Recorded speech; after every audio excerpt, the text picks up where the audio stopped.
presentation of Fox Sports. We are Fox Sports. We are NC. The Royals have made it clear if they're going to win more games in the second half, it will begin with starting pitching. And the Royals have had a good run of starts in their last 4 games against Minnesota and Chicago. Now the ball rolls to Danny Duffy, who faces the White Sox for the first time in his career. Royals baseball is next on Fox Sports Kansas City.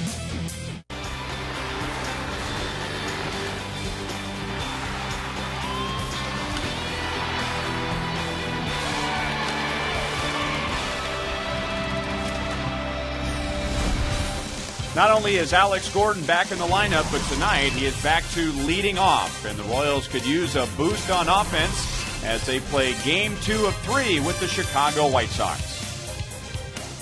Hi, everyone. Welcome back to Kauffman Stadium. I'm Ryan Lefevre with Royals Hall of Famer Frank White. And for the first half of the season, the Royals really had enough offense to be competitive, but the starting pitching wasn't there. And now, Frank, 5 games into the second half, it's a bit of a switch. It is a switch, and the starting pitching right now, Ryan, is getting it done. It's tough to bring those two together sometimes, but until you get that done, then it's hard to move anywhere near the top of your division. And the run for the Royals began with Luke Hochevar, and the Royals really felt like he was going to make adjustments, and he did in Minnesota. He did a great job. He went out and pitched well there. Francis came right behind him and made a good start for the Royals. And Felipe Paulino actually came out and did a great job also. And then Kyle Davies last night was one of his better outings stuff-wise, but only 5 1/3 innings. So how come the Royals only have 1 win in their last 4 starts? Well, there's a bad with every good. A couple of runs scored against Luke Hochevar on 1 play, a wild pitch and an error. An infield bobble early in the game when Francis was pitching led to a couple of runs. Felipe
And the first 10,000 fans getting a brand new Royals t-shirt tonight.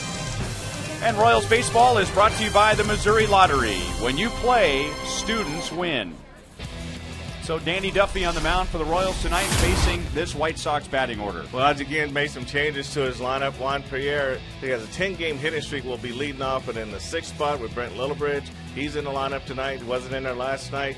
With Gordon Beckham, a 9-game hitting streak's in the lineup. Tyler Flowers in the 8th spot, just got called up from AAA. This will be his first game, giving A.J. Brzezinski a break. And Brent Morrell is back in the game at third base. Second time the Royals will face Jake Peavy, and the Royals had a good run against Peavy back on July the 5th. They scored 5 runs in 5 innings, and they were very clutch. 4 of the 5 runs came with 2 outs, and the best at-bat, Matt Trainer, with a 10-pitch at-bat and driving in a run. And now Ram Trucks will show us the Royals defensively. Well, the Royals have the same outfield. That's a very good outfield for them this year. And Eric Hoffer and Moustakas on the corners. And Chris Getz, that's about the middle. You got Matt Trainer behind the plate catching Danny Duffy tonight. And Danny Duffy, like many other pitchers, have benefited from the Royals' defense. In fact, when he won his first Major League game in Oakland on June the 14th, he got this great play from Jeff Francoeur. It's the Royals and the White Sox, and the first pitch is next.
From beautiful Kauffman Stadium in high definition, brought to you by Time Warner Cable. Get no-fee HD with digital TV from Time Warner Cable. Down just outside the White Sox dugout is Joe Goldberg. Well, Ryan had a chance to talk with White Sox bench coach Joey Cora. I said, how about this heat here? He said, this is nothing. Kind of what we've heard guys like Frank and former teammates say that used to play on the turf here. He said St. Louis was also awful. But he said growing up in Puerto Rico, he had no problem with the heat. It was the cold that he didn't like in April in Chicago. He said no one likes the cold. I said, what about pitchers? He said, they're not players. Guys? There's a strike from Danny Duffy to Juan Pierre. Frank, 47 or 97 degrees? 97. 2 strikes on Juan Pierre.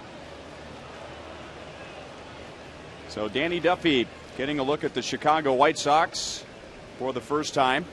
This is his first big league start since July the 7th, when he gave up just 2 runs in 6 innings to the Tigers, then set down to AAA so he could pitch during the All-Star break, and that's not what he wanted to do on an 0-2 pitch. And Pierre, for the second straight game, leads off the game, getting on base.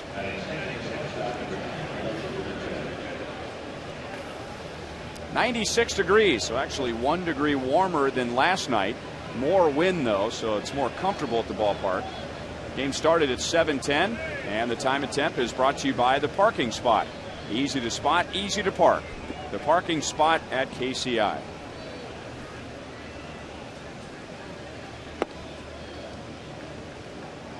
And now ball 1 to Alexei Ramirez. 1 for 4 last night with a run scored and an RBI. Juan Pierre has 15 stolen bases, but he has been thrown out 11 times. That's the most in the American League. Brian Pena gunned him down for the 11th time last night. And we were telling you about the White Sox and how their running game has really dropped off from last year. They are 12th in the league in stolen bases. They were 2nd last year. And they're only successful on about 54% of their attempts. Now it's 3 balls and no strikes on Ramirez.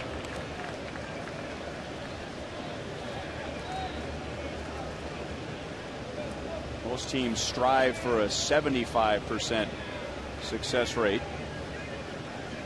Don't tell Doug Sisson that, the Royals base running coach. He strives for 85%. He's going to go for the max on everything he does, and he's an ultra positive guy, an ultra confident guy. But a lot of times your stolen bases go down simply because guys don't get on base quite as much, and you maybe don't have the right combination of hitters back to back.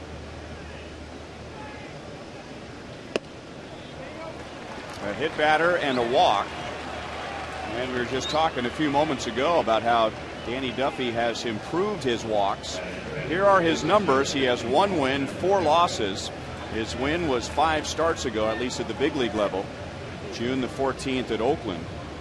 He has gotten a little bit better every time he takes the mound and has really cut down his walks. His last start against Detroit, very low walks. His first 6 starts, he was about a little over 6 walks per 9 innings. But now in his last 4 starts, 1.7 walks per 9 innings.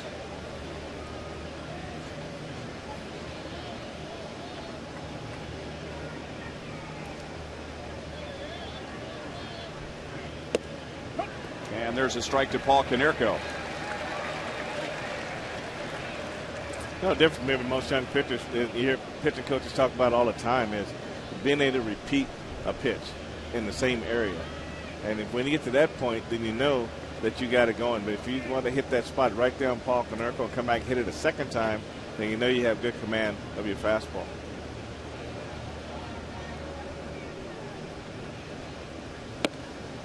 And he swings through a fastball at 95 miles an hour, 0-2. You don't see him take a swing like that very often on a fastball. That one had a lot of run to it, and the pitch before was on the corner, and he saw it out of Duffy's hand and thought it was going to be the same pitch. On this one had a lot more movement to it.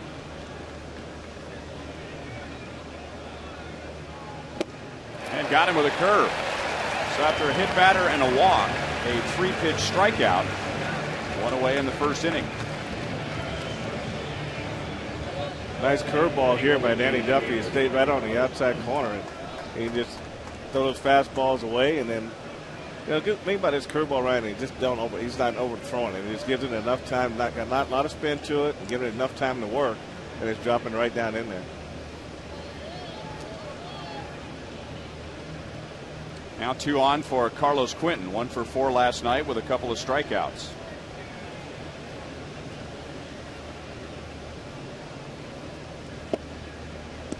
Curve is inside, at least according to home plate umpire Dale Scott.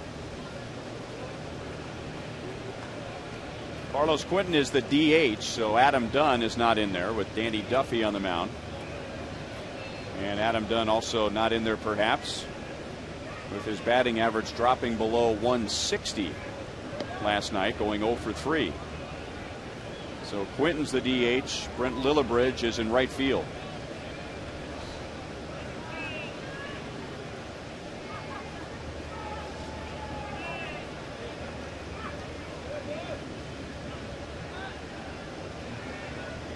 This time Chris Getz making a move towards second base, trying to keep Juan Pierre close.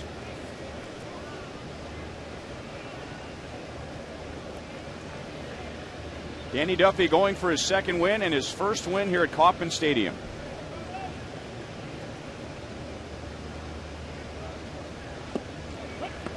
Back with a curve, 1-1.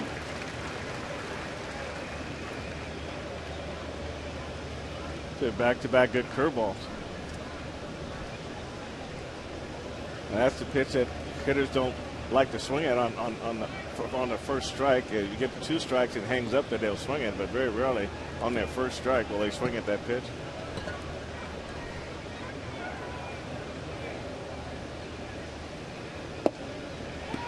Fastball inside, 2 balls, 1 strike, and you have to be careful when you pitch Quinton inside. Not afraid to take one off the leg or the shoulder. Nobody in Major League Baseball has been hit more times this year than Quinton.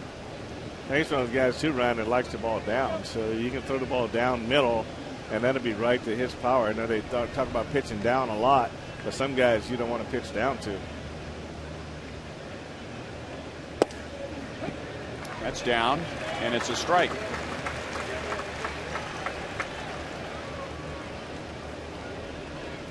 You see Trainer moves inside, and that's at the bottom of the zone, right on the inside corner. And that's usually a pitch that he's looking for, and he really tries to hit that pitch because he likes to pull the ball anyway.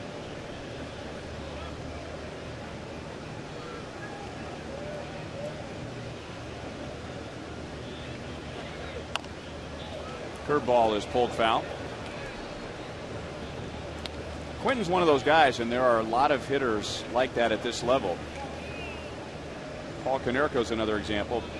Pitcher can think they have him beat because he just took a bad swing on the previous pitch, but is able to make that adjustment not just from at bat to at bat, but from pitch to pitch. And he does, and he's real streaky too. And once he gets on a roll, he can carry your team for a while.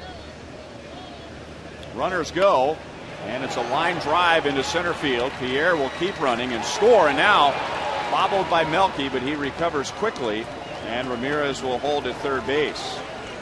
So once again, the White Sox get a run in the first inning. This time it's Quinton driving in the run, his 56th. So we talked about that curveball on the first pitch. He's not going to swing at it very often, but then when he gets down in the count and you throw the same curveball, he goes right back through the middle and gets himself a base hit and an RBI. You can see Melky comes in and tries to sit down on it. The ball comes up, he bobbles it, and he hustles the ball back into second base. Escobar, diving play. No outs are recorded. Another run scores. And Chicago has a 2-0 lead. So the hit batter and the walk have both turned into runs. Escobar does a good job here, Brian. I mean, this ball's deep in the hole. He dives, makes a nice stop. They had no play. Just another tremendous play by him at shortstop, going all out, trying to prevent a hit base hit.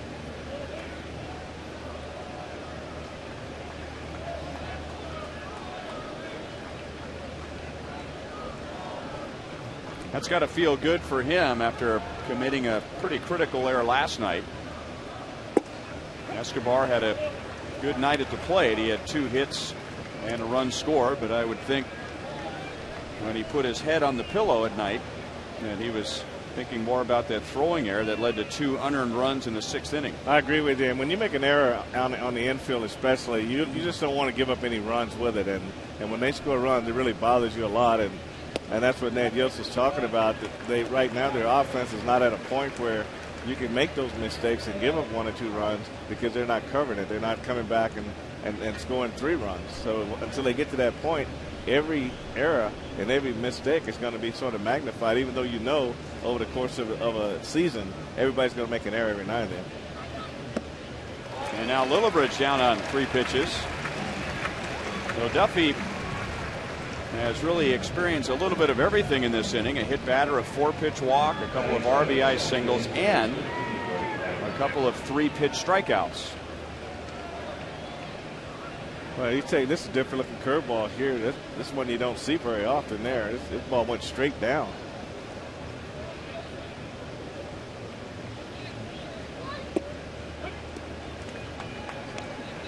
Now to the other hot White Sox hitter, Gordon Beckham, who has hit in 9 in a row, 1 for 4 last night. This is the best month of his big league career. July, he's hitting about 360 this year. And in his career, about 345 in the month of July.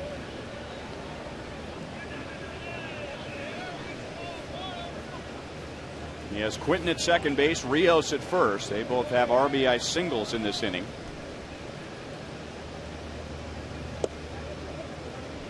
Two balls and 1 strike.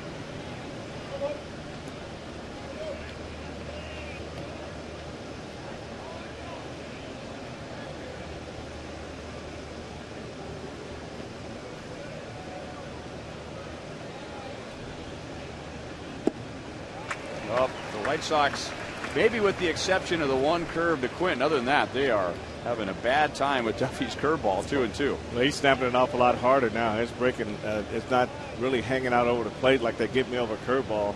Those are curveballs you throw when you're going for the strikeout. And back with the fastball, and Beckham wasn't ready for that. Still 2-2.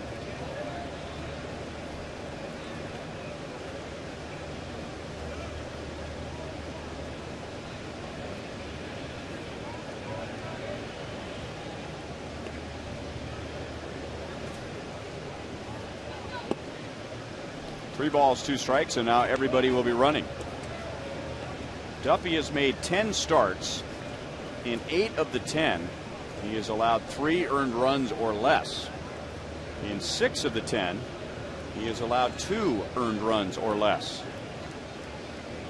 Runners go, and the curve is pulled to the left side. Moustakas, an off-balance throw out at first base. Beckham thought he was safe. The inning is over. Chicago comes up with 2.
Lineup. Well, Alex Gordon moved back into the #1 spot. Ned Yost is trying to figure out how to get this offense going. And Matt Trainer's moved up. Lasaka's moved down to the 7th spot, followed by Escobar and Getz. Facing 30-year-old Jake Peavy. Winning record, but an ERA over 5. Other numbers pretty good. Very few home runs. Doesn't walk many. He has 42 strikeouts and 54 2/3 innings. Royals are catching him at a good time, perhaps. An ERA of almost 8 in his last 3 starts. And he has not been giving the White Sox many innings. 6 innings or less in 6 of his last 7 appearances, including just 4 1/3 in his final start before the All-Star break. And down goes Alex on 3 pitches. So tonight is the night of 3-pitch strikeouts. 1 away, and now Ram Trucks will show us the White Sox on defense. Well, Pierre Rios Lillibridge is starting the game tonight in right field. And you got Brent Morrell is in the game tonight at third base. And behind the plate, you got Tyler Flowers catching Jake Peavy tonight. Chicago White Sox, not normally known for their defense, but they have committed the fewest errors in the American League.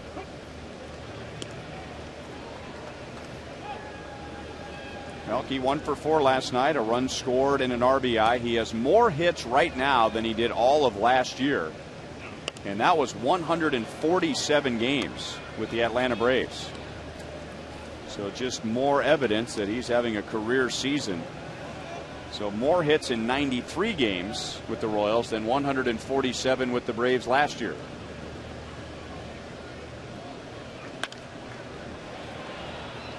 Still 0-2. And you wonder, a guy with his abilities, you wonder why it's taking so long to really put it all together. He did have a good sample size of playing with the Yankees and also with the Braves. And he gets here, and sometimes it's a matter of batting coach's philosophy. And he got together with Kevin Seitzer, changed things around a little bit, and he's been off and running ever since. He might be one of the strongest Royals. I mean, nowadays guys wear their uniforms baggy. But, I mean, he is made of concrete. I agree with you. You stand next to him, and he's a pretty thick guy. And on a 1-2 pitch, he gets his 119th hit.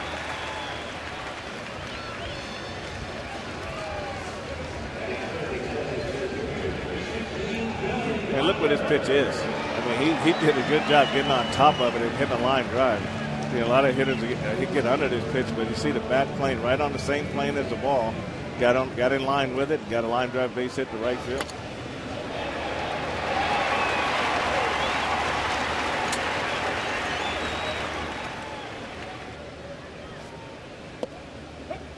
Slider for a strike to Billy Butler. 2 hits last night, both doubles, and drove in a run. His last 4 hits have been doubles. And he has very good numbers against Jake Peavy. 5 career hits, and 3 of those 5 hits are home runs.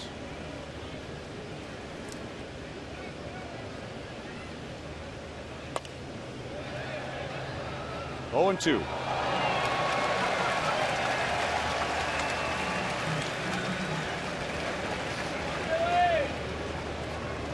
One thing about Jake Peavy, he's a very aggressive pitcher. I mean, when he's on the mound, there's no doubt about who he feels is in control when he's out there. He pitches with a lot of emotion.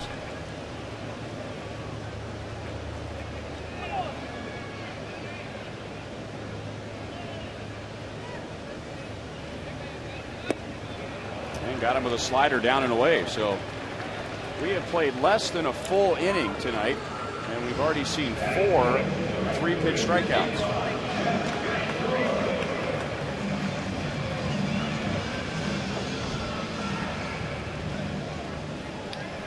That would be incognito. Former Royals third baseman Joe Randa. Oh, he's enjoying the game from the nice seats.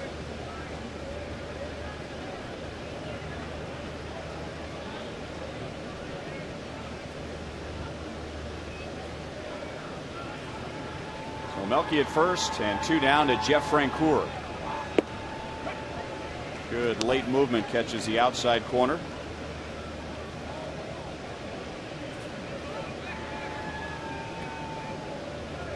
For 3 last night with a walk, couple of strikeouts, and was not thrilled with the called third strike with home plate umpire C.B. Bucknor.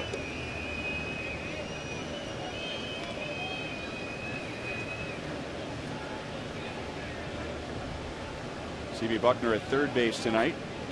The crew chief Dale Scott is calling the balls and strikes tonight.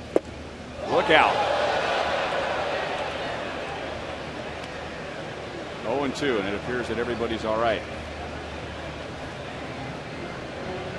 Wow.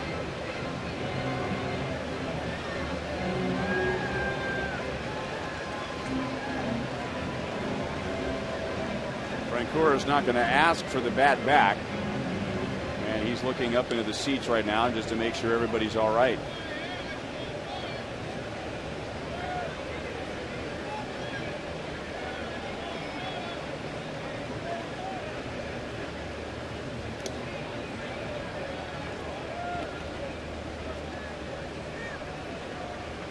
That's how close those fans are to home plate. Man, you hate to see that bat helicoptering in the stands like that. Melke leaning the other way, but able to get back. You could see that White Sox infield all moving towards the third base dugout. They figured they'd be running off the field, and that was the final out. And Parker Nerkel, he was about to take a step toward the dugout himself.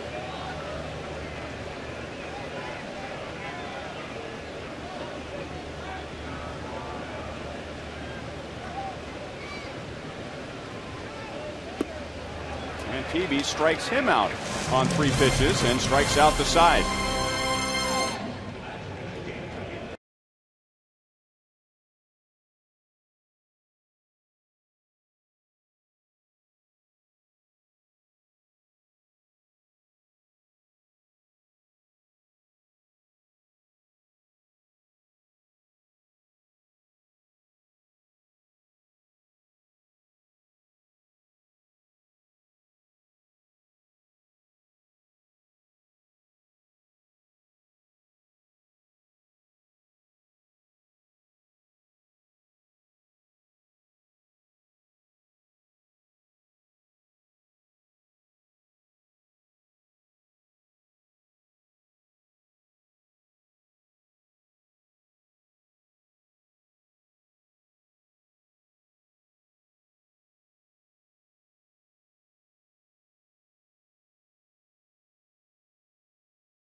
AT, the nation's fastest mobile broadband network. By Panera Bread Catering. Order online at PaneraKansas.com.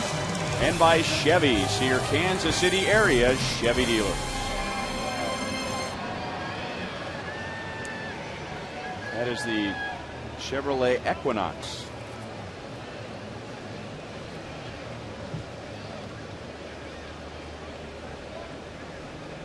And this is Danny Duffy going to work against Tyler Flowers, Brent Morrell, and then Juan Pierre. Danny hit the first batter, Juan Pierre, with an 0-2 pitch. Then walked Alexei Ramirez on 4 pitches. Those 2 guys came around to score on base hits from Quinton and Rios. A sliver comes off the bat, and Chris Getz will throw out Tyler Flowers 1 away. Final game of this series is tomorrow. Then the Tampa Bay Rays are in town beginning on Friday. And that is a Buck Night and Fireworks Friday. You can purchase hot dogs, small Pepsi products, and peanuts for just $1 each. It's a 7-10 game with Tampa Bay. And be sure to stay after the game for a great fireworks show presented by Hy-Vee and Pepsi.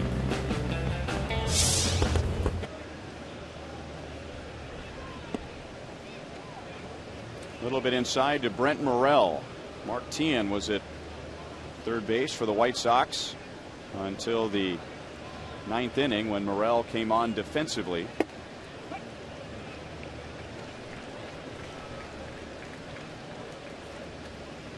Morrell batting just .243 with 1 home run.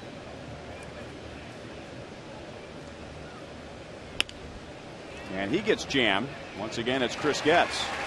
So Duffy has really sawed off the last two hitters, Flowers and Morrell.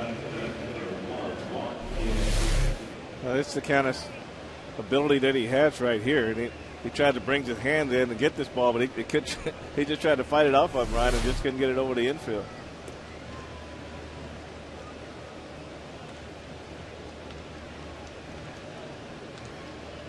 So Juan Pierre with nobody on. Hit by an 0-2 pitch to second base on the Ramirez walk and scored on the Quinton single. And buckled by a curveball that had Pierre bending backward 0-2.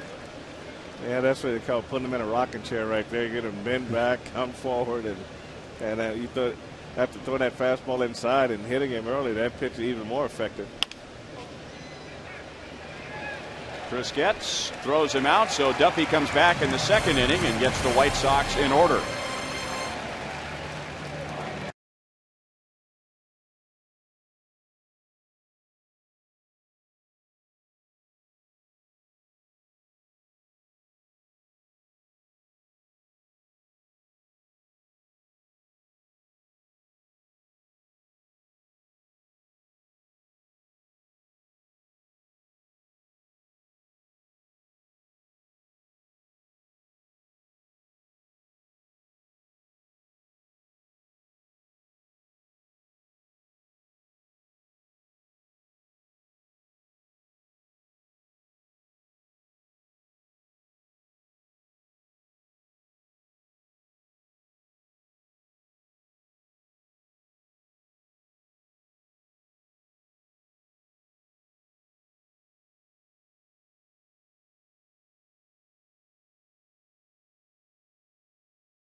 He struck out the side in the first inning, also gave up a single. Here's tonight's You Call It question presented by Sprint. What do you think will happen tonight? And this goes along with our Fox Hot Watch. We'll get back to that in just a moment.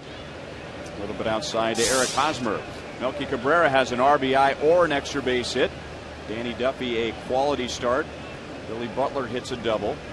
And Juan Pierre's or Gordon Beckham's long hit streaks come to an end. Text 432-432, enter keyword Royals, a space, then A, B, C, or D.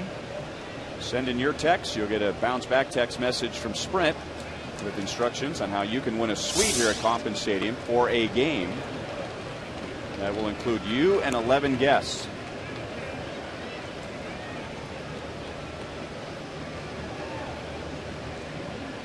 Eric Hosmer 0 for 4 last night. And we'll see what kind of a fielder Peavy is. Boy, that's got to be painful that on a ground ball like that, nobody could do anything with it. Royals have the leadoff man on. Well, that's what if Parker never had to do it over again, right? He'd use his glove and try to scoop it out of the glove, but he tried to barehand it. With all that spin on the ball, he wasn't able to get a grip on it. And Peavy did his job getting over to first base after he realized he couldn't field this ground ball. So he was in good position, but a glove catch would have been a lot easier than a barehand on that play. It's ruled a base hit. Your thoughts? And your thoughts. So here's Matt Trainer with a runner at first. And that's a fair ball past Morrell. Juan Pierre gets to it quickly, but Hosmer will go first to third.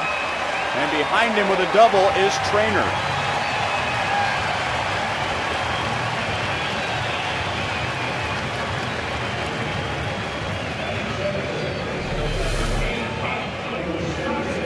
That's what you're going, taking advantage of a mistake, and Matt Trainer does a good job hitting the ball down in the left field line. Pierre does a good job getting to it. You see it just goes by Morrell there at third base. And then Pierre cuts it off, but has no play at third or at second base. And now what a great spot for Mike Moustakas. The infield is back. Moustakas is 0 for his last 13. Sure, he'd love to hit a 3-run home run or a 2-run base hit, but he could do something positive here with a well-placed ground ball or a fly ball. Just a nice ground ball to the corners. Don't try to pull the ball. Just try to hit it back through the middle, and that's where you can get you an RBI. And if you get it right up the middle, get another run over to third base at the same time.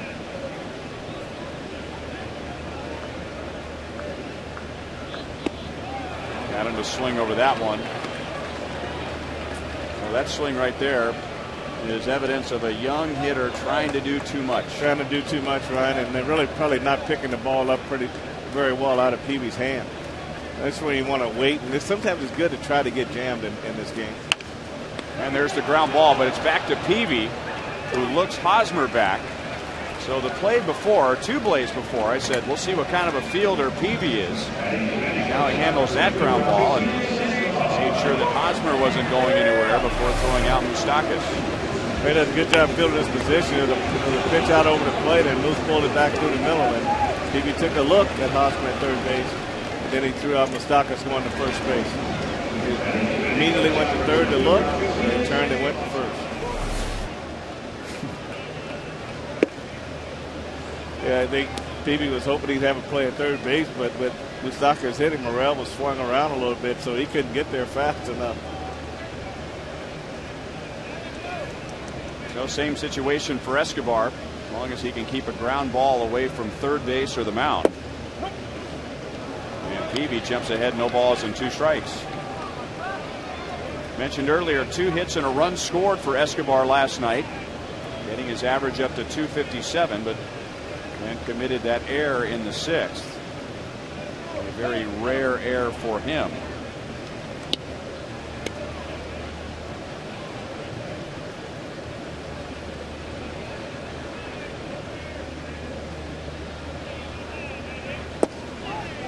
Little bit inside, 1-2.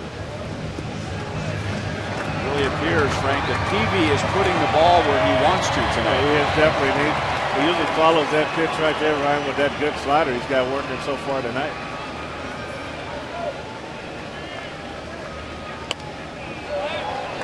Staying alive, still 1-2. They're working both sides of the plate. Sometimes he doesn't get in that routine of finishing every hitter off with the breaking ball. Sometimes he will use his fastball. But I think just being able to pitch both sides of the plate, keep the ball down right now, has been a big factor in this game so far. Peavy's been on the disabled list twice this year. First recovering from the shoulder surgery from last year, then on the DL with a groin injury. That's 4 straight years he's been on the disabled list. And his this start tonight, was actually pushed back a few days because of problems with his arm. There's the ground ball to third, so the Royals will get a run. So Escobar with 2 strikes, able to put the ball in play. Hosmer scores, and it's 2-1.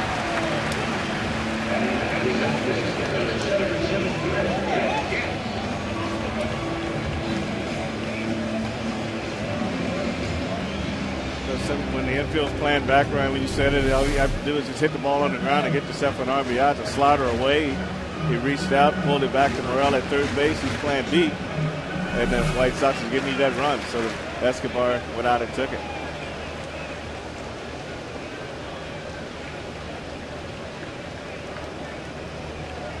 And now it's Chris Getz with Trainer at second base, 2 outs. And that's hit hard to right field, but Lillibridge is there. So tough hitting luck, and the Royals only get 1 in the 2nd inning.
Kia Motors. To learn more, visit kia.com. White Sox with 2 in the first inning. The Royals got one back in the bottom of the second. Tonight is a carsoup.com email the booth night. So go to carsoup.com/Royals. Once you're there, CarSoup asks for your zip code. Fill that in. You'll be sent to a different page, and then submit your question. Joel Goldberg waiting on the other end, and Joel will join us tonight.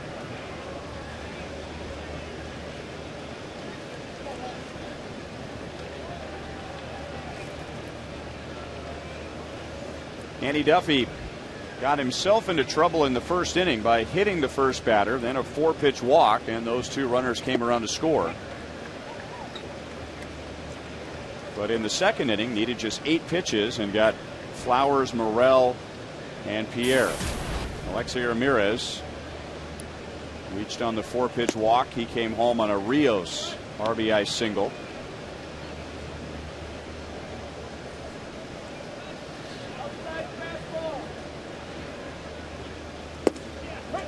Good pitch over the inside. 1 ball, 2 strikes.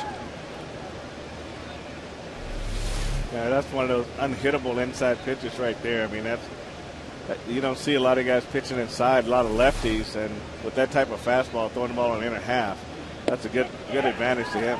That pitch was even better. Duffy strikes out his 3rd. You know, right here, so used to seeing left-handers go away, and you know, we talked about being able to repeat a pitch, and that's what we saw right there. He was able to repeat that fastball inside back-to-back time.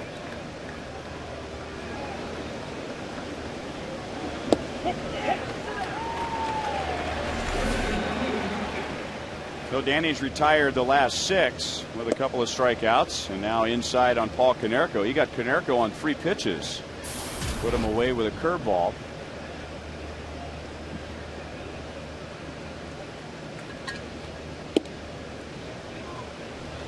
Inside, according to Dale Scott, 2-0.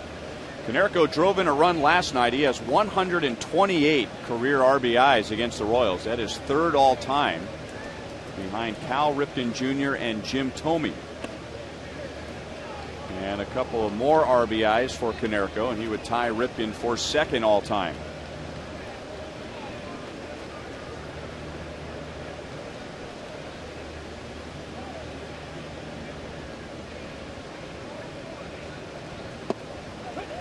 Three and 1.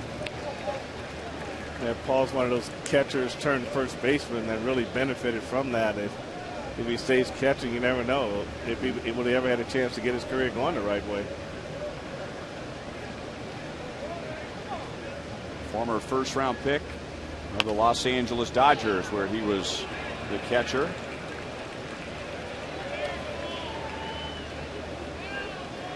Los Angeles Dodgers and the Cincinnati Reds, both organizations thought they could do better than Paul Konerko.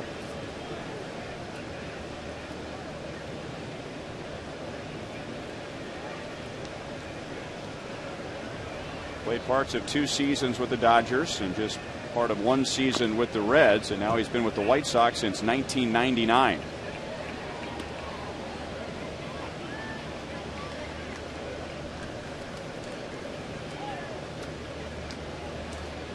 He is the White Sox captain, and now that he's been around so long, he does more than produce on the field. Now he's getting to that point in his career where you start hearing from young players like Gordon Beckham and talking about how much Konerko has helped their career. So it's like having an extra coach. 2nd walk given up by Duffy. 1 on, 1 out.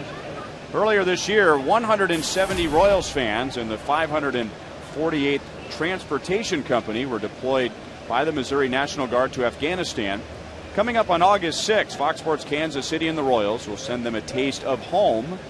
They will watch the game live in Afghanistan, and Kauffman Stadium will welcome them on Armed Forces Day.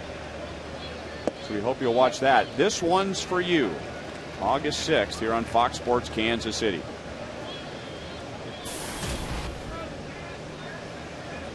Carlos Quentin with a single to center field drove in Juan Pierre in the 1st inning. and almost hit by a pitch, and if he was, it would be the 20th time this year. And that's nothing compared to his college and minor league resume. It really must not bother him too much. He doesn't have all the armor on his elbow or he just goes up there and whatever happens, happens, but he's not protecting anything on his elbow at all.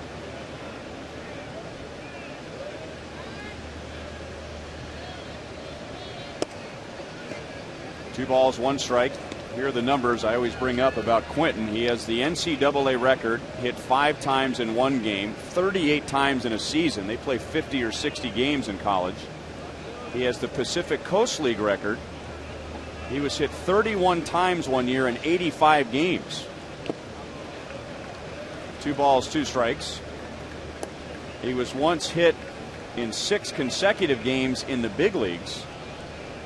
That was 3 years ago, and that was the most in the major league since 1920. So if Quentin gets plunked by a pitch, he shouldn't be shocked at all. Well, he never charged him out after any of those either, so the pitcher shouldn't be worried about that either.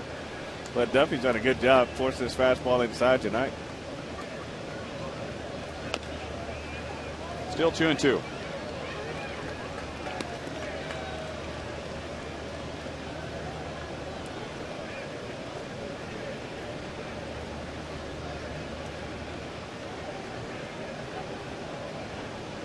First time that Danny Duffy has faced the White Sox. So second time through, they've all seen a few pitches. And even though they hadn't seen him before tonight, able to score 2 runs in the first. That's fouled away. We're stuck on 2 balls and 2 strikes. What did you want to see more than anything else the first time you faced a young pitcher? I wanted to see his fastball, see if he had any movement on it, and see if he was going to stay in one area. Most of them would stay away, whether he pitched in or not.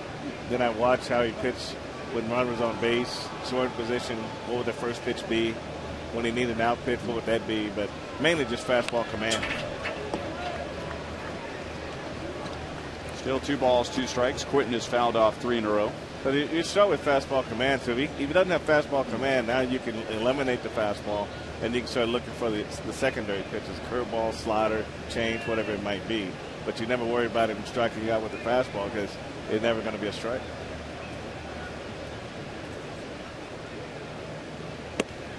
Well, he got it with a fastball at 95. So Duffy wins that long battle.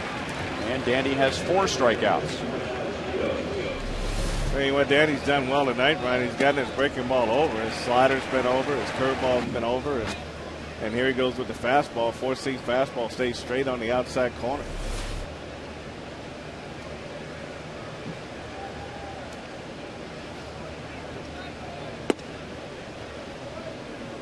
Low to Alex Rios with an infield single. Drove in a run in the first inning. Just his 23rd RBI of the year.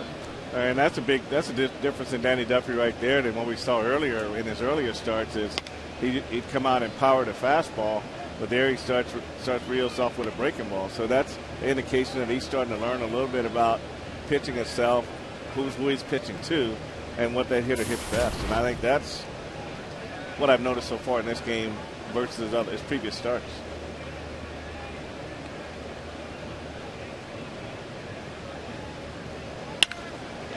Hit hard and fair. Canerco doesn't run at all. So he'll go first to third on the double from Rios.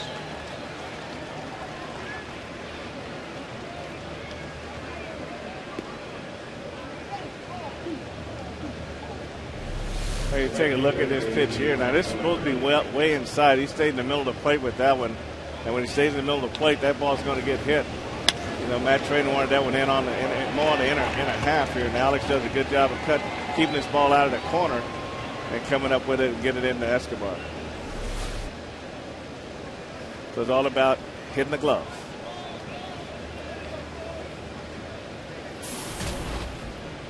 So it's Brent Lillibridge with runners at second and third and 2 down.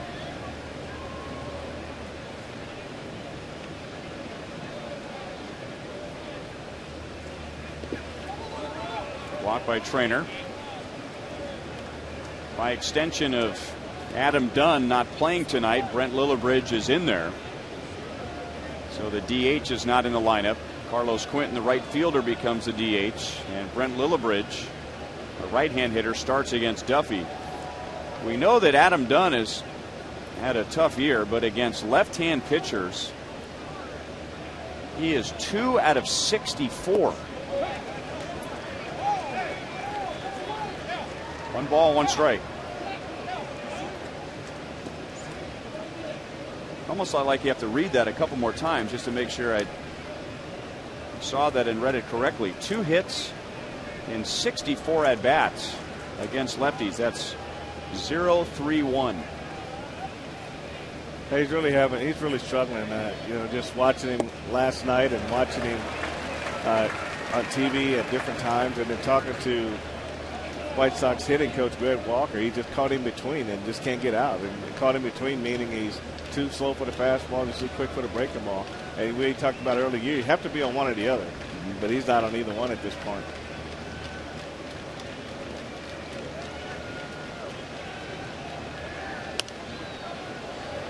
Still 1 ball, 2 strikes.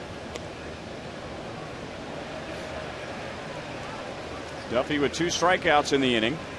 A walk to Konerko and a double to Rios mixed in.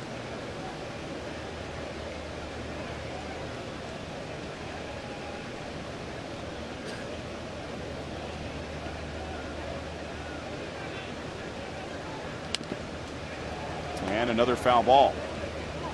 Because of the quality of his stuff, Danny Duffy is going to have to deal with foul balls. Sometimes it's just too good for the hitter to make solid contact and put it into play. And I go back to his last big league start, July the 7th against the Tigers, the last series before the All-Star break. 6 innings, 102 pitches, which is a lot. It's not horrible, but 23 foul balls. 23 of his 102 pitches were foul balls, and there's another one.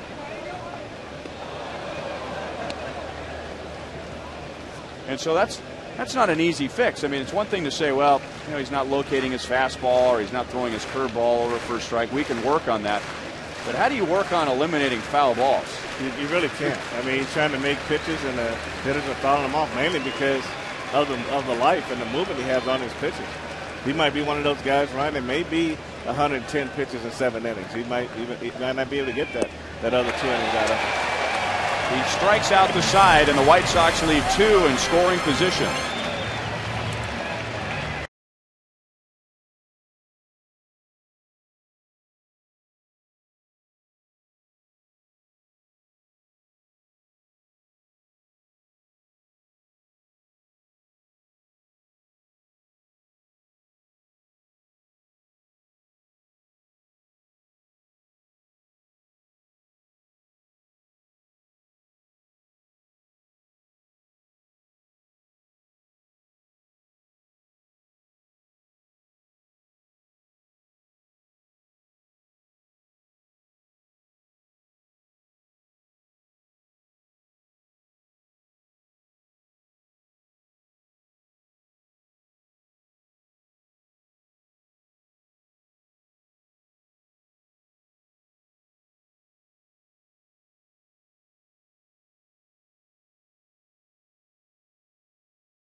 In her 42 years as an English teacher and recently retired from Indian Woods Middle School in Overland Park, Kansas. Known as an encouraging teacher who displays a constant smile. She is sitting in the Buck O'Neil Legacy seat at tonight's game. 30 nominations were submitted on her behalf for her to sit in Buck's seat. That's awesome.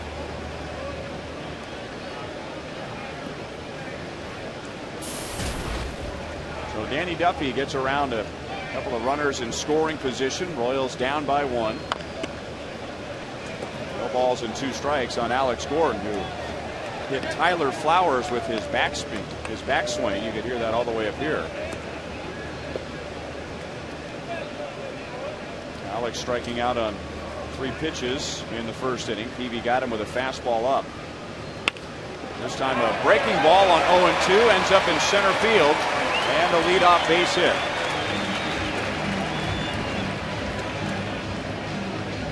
You can tell on this pitch here, Alex slowed everything down. He's got a breaking ball. He's down 2 strikes, right back through the wickets, out into center field.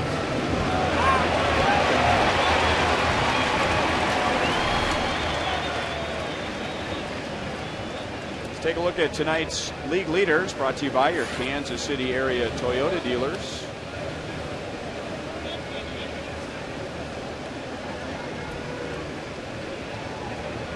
Most games hitting safely category we don't cover very often. And what that means is these are the hitters that are able to avoid long gaps without getting at least 1 base hit. Robinson Cano leading the league, former teammate of Melky Cabrera's with the Yankees, and then Alex Gordon in there. So 2 Royals in the top 5 and in pretty good company with Cano, Adrian Gonzalez, and Miguel Cabrera.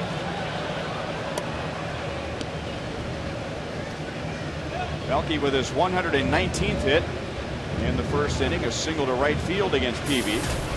He was down in the count 1-2, and now he's behind 0-2.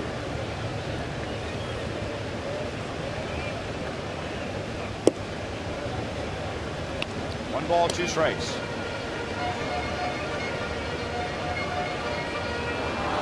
So the Royals with some 2-strike hits against Peavy tonight. Back on July 5th in Chicago, the key for the Royals, 2 out hits. Flowers hangs on. Melky thinks it was in the dirt. Dale Scott says no.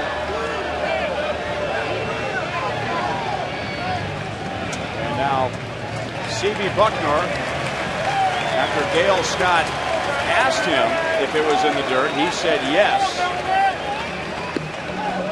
So Melky, after all that, is still alive. They just come right down on top of it. You see the puff of dirt. Nothing wrong with asking for a little help, is there? No, and good sell job by Flowers too. He just brought it right up and let Dale Scott take a look at it. Now that would be awful hard for a home plate umpire to see. You can listen, but it's hard to see it. Well, you hear 3 things. You hear if you hear the contact with the bat, then you're trying to hear the ball in the dirt, and then the pop of the glove. And the bat and the glove obviously are going to be the loudest two. Yes.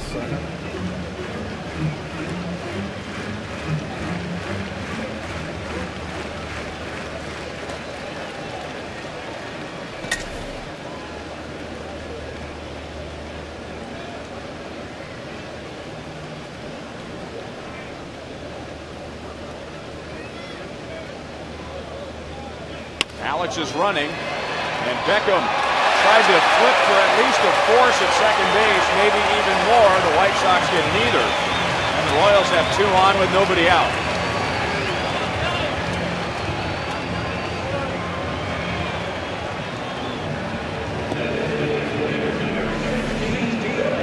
Look at this play here, Ryan. It's probably not a good decision right here. Alex is all over this play right here.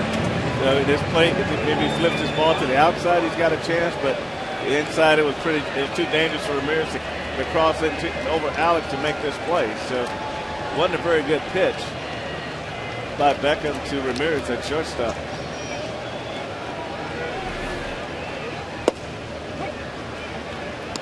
It's an error on Beckham, so fielder's choice, error 4. And another golden opportunity for the Royals. They had runners at second and third and nobody out in the second inning, but Peavy only allowed 1 run. Now Billy, with a pitch way in on his hands, fouls it away.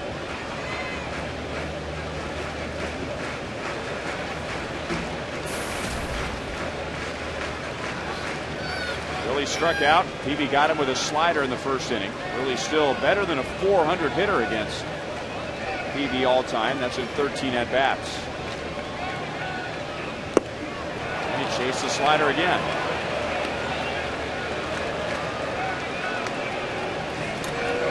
Four strikeouts. This is quite odd. All 4 3-pitch strikeouts. So the old good morning, good afternoon, good night. That's about how they say it, but I'm agree with you on Ryan that it just seems like certain hitters tonight have just come up there just trying to do way too much, and you don't see Billy chase sliders off the plate like that very often, and it's obvious that he's got a few things on his mind, and they just try to do a little bit too much at the plate. So 2 on for Jeff Francoeur. Well, the Royals have problems on the bases. They have 2 standing at second. They will go for the lead runner. And Melky Cabrera going to head back to first base.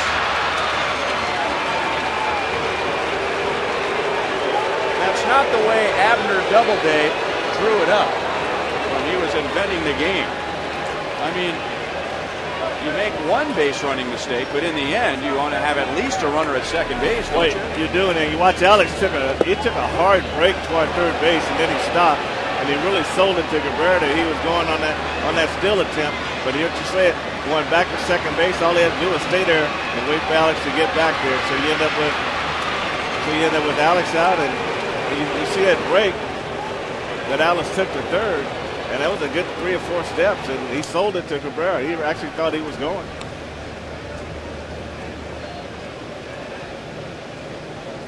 So Melky could have had second base. He could be standing on second base, but I guess he wanted to give Alex a shot to get back to second, so he retreated to first.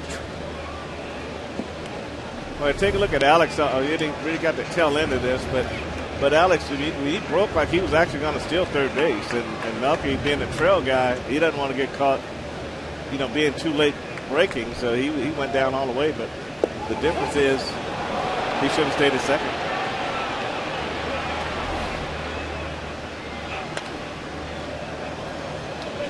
I mean, I guess it's wishful thinking that you want to give Alex a chance to get back to second, because if Melky's standing at second, Alex has nowhere to go. He has to go to third. But at this level, the odds of a runner escaping a pickle, I mean, this isn't the movie Sandlot. I mean, these guys know how to get you out in a pickle. As a runner, I mean, you have to assume that somebody's going to be out, right? Well, it's the guy that's actually in the pickle is going to be out. You have to assume that for sure, so you might as well take the next base. But I think that this is why when you're on second base and you get the sign to say go if you get a jump, then you got to let the guy at first base know when you're going to actually go. And then that was such a strong bluff by Alex from second base that he sold it to Cabrera, and Cabrera left first base. So if they could get a sign with each other that says, okay, this is a pitch I'm going to go on, and then it'll work a lot better.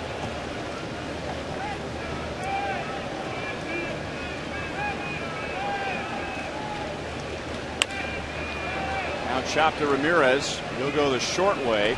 So a promising start, but the Royals come up empty in the third.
regard to that sign.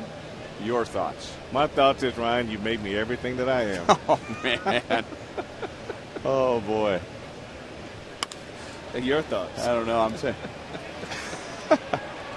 high throw, and that draws Hosmer off the bag. And it's been a rough last inning for the Royals.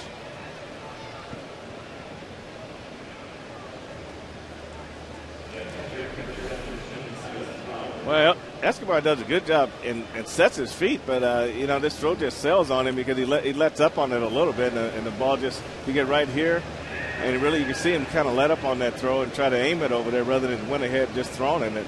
And Hosmer did a great job just stopping this ball from getting by right here. So that's not one of his better efforts in terms of just getting on top of the ball and getting it over to first base. That ball's hit hard. Alex shallow in left field, but it was sinking. So the Royals were playing Flowers very shallow in left, and the Royals are fortunate that line drive was sinking and didn't have carry to it. 1 on, 1 out as we take a look at the wideband internet pitch speeds brought to you by Time Warner Cable. Up to 50 megabits per second of pure online power. Danny Duffy up to 97 tonight. Gave up 2 runs in the first inning. No runs since. He has 5 strikeouts. Royals have committed an error behind him in this inning.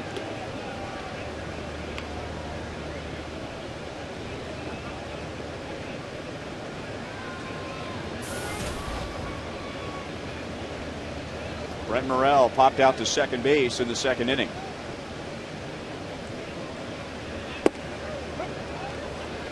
Oh and 1.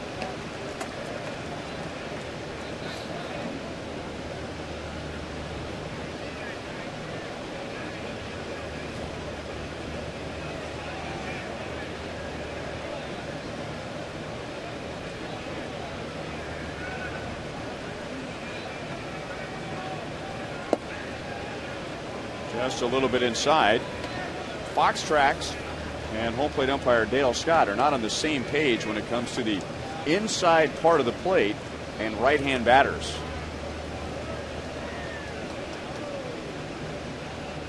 Maybe that not enough pitchers throw inside. They're so used to calling the outside pitch and the inside pitch. And the Royals have really made a strong effort since Luke Hochevar's start to get back to pitching inside and just pitching more aggressively to the hitters. And the results have shown that's been a positive for the pitching staff. You know, Bob McClure, the pitching coach, when he was just saying it's just a nicer game today. Beckham going, the right side is wide open, and Chris Getz had to change direction to run it down. He does, and throws out Morrell.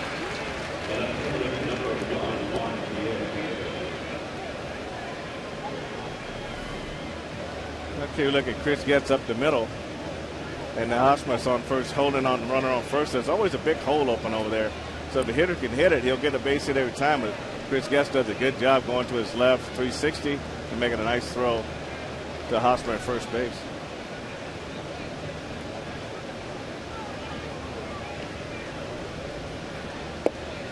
Good curveball for a strike. Juan Pierre hit by a pitch and scored in the first inning, and then grounded out in the second.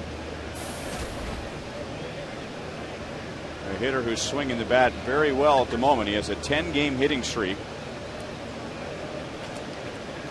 Tripled and scored in the first inning last night, and now a floater out into shallow center field is run down by Escobar. So the error does not hurt Duffy and the Royals.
By Thoroughbred Ford. Find the new Ford F-150 you're looking for at thoroughbredford.com.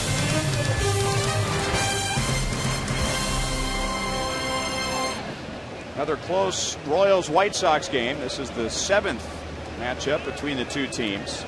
And each of the first 6 have been decided by 3 runs or less. And the Royals and White Sox are even at 3 wins apiece. The Royals, I would think at the moment, would feel fortunate that it's just a 1-run game, considering some of the circumstances. No balls and 2 strikes on Eric Hosmer. In the 2nd inning, the Royals had runners at 2nd and 3rd and nobody out, got 1 run. They had 1st and 2nd and nobody out in the 3rd, and with a big base running mistake, Jake Peavy was able to get out of the inning. There was also an error committed by the White Sox.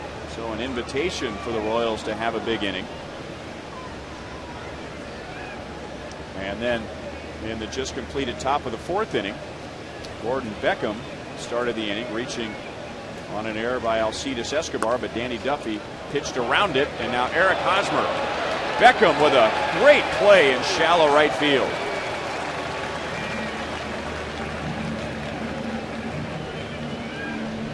Well, it's always good to see him. Defense when it's at its best, and Beckham made a nice play here on Eric Hosmer's grounder in the hole there. Now this is what I haven't seen before, is when a second baseman gets to his feet and makes his throw to first and flips backwards. Hosmer did a good job digging his ball out, but nice stop right there. I never see that before. Strike now to Matt Trainer.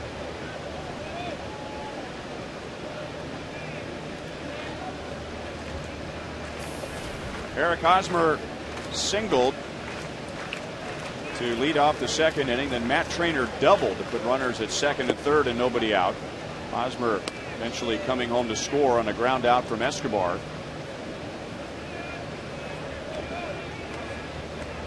Matt Trainer is 5 out of 12 against Jake Peavy.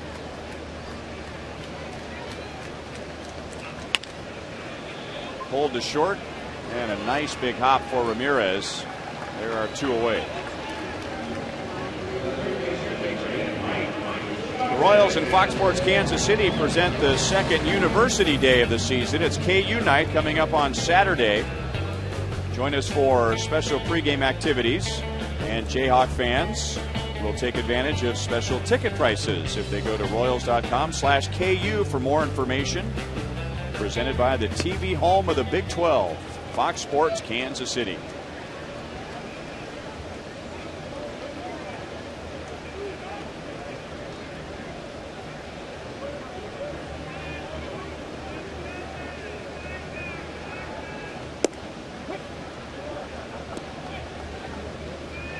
One and one on Mike Moustakas, who came up with runners at 2nd and 3rd and nobody out in the 2nd inning, and grounded out to Jake Peavy, the one spot where a ground ball would not produce a run. So Moustakas now 0 for his last 14. Yeah, it looks like he's trying to slow things down and see some pitches, and that's what you have to do sometimes when you're not swinging the bat well. You got to try to get jammed sometimes, and that'll keep you on the ball and get you. Sometimes you get a cheap base hit out. When you're always trying to be out front, that means they can throw off-speed pitches and get strikes and throw the fastball by you. So sometimes just trying to let the ball travel a little bit deeper is the best thing to do to get out of a slump. And a slow roller to Beckham. And Jake Peavy faces only 3 in the 4th inning, gets 3 ground ball outs.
in the first inning, and now 3 scoreless innings from Danny Duffy since then. What do you think of Danny tonight? I like what I see, Ryan. He's definitely using his fastball on both sides of the plate, and he's really shown that he can be effective inside with his fastball to right-handed hitters.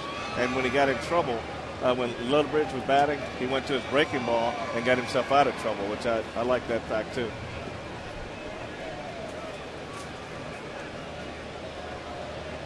Ramirez, Konerko, and Quinton in the 5th inning. Squibbed off the end of the bat. Whoa. And man, look at the spin on that ball. And Ramirez is safe.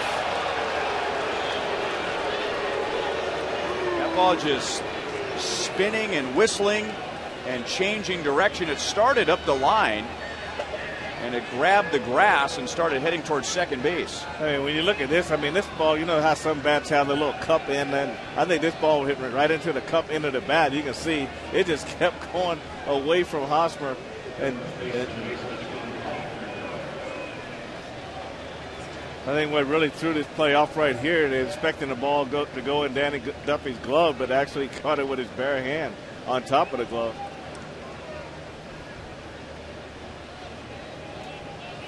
You can see right here, this will give you a better look at it. And it misses the glove, but it goes into the bare hand. I'm sure Jerry Mills probably thought it was going to go in the glove. When it went past the glove, he probably assumed he wasn't going to catch it. Change up for a strike to Konerko. Well, it looked like he got part of the bag.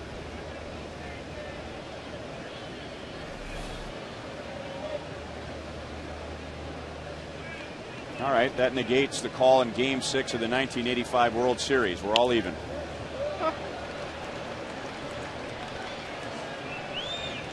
Gordon makes the catch in left field on Paul Konerko, 1 down in the 5th inning.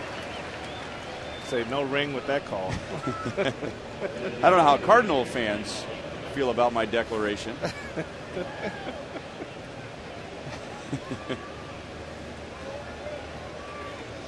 That flag will fly forever. That's just beautiful.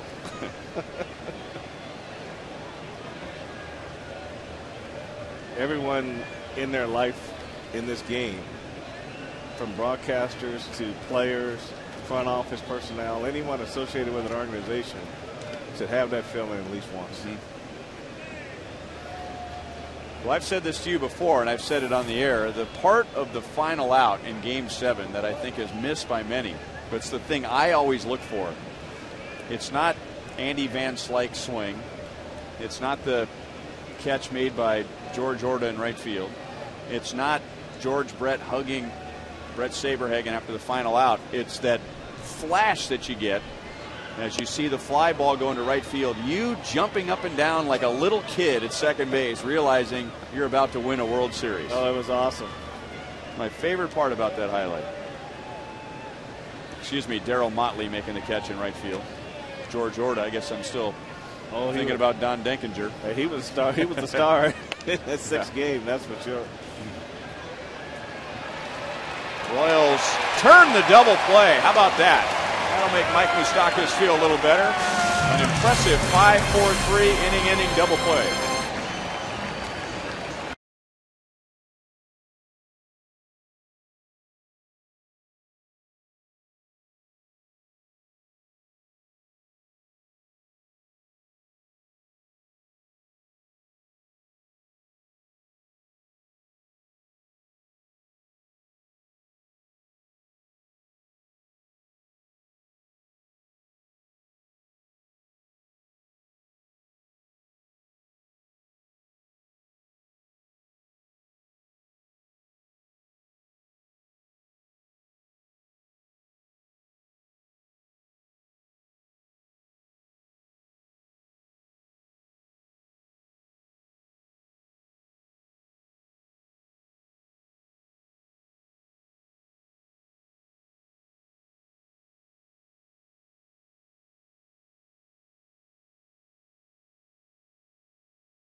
lead off the bottom of the 5th inning.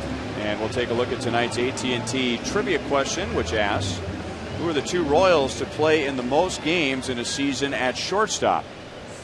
The Royals are playing their 97th game tonight, and Alcides Escobar is playing in his 97th game.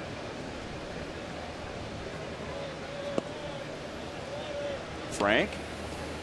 Wow.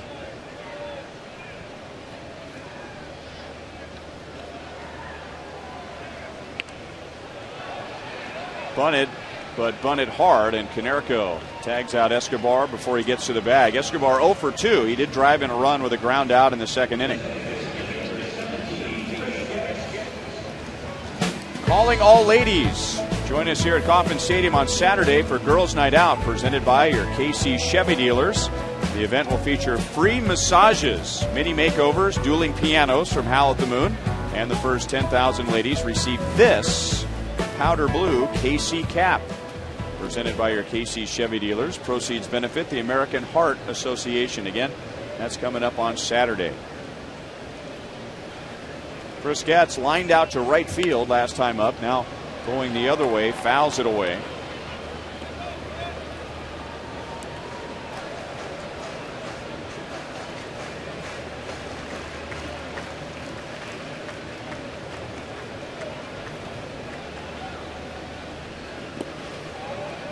One and 2. What do you think?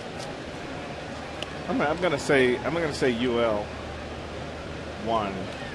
Okay. Then I'd say I know Freddie Patek played longer, but I'm gonna say Buddy Biancalana. UL Washington and Buddy Biancalana.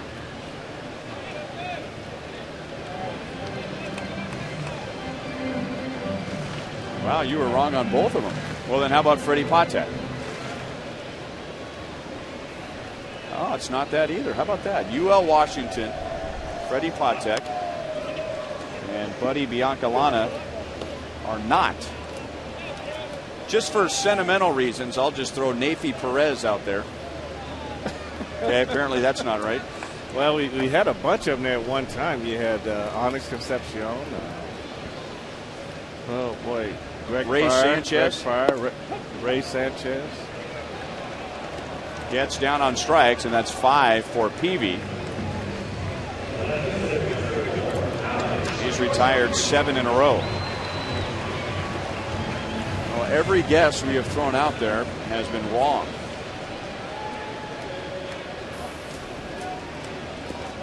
How about Unievsky Betancourt? That's wrong. And he played 100, and I think he played 153. I think the year before with Seattle.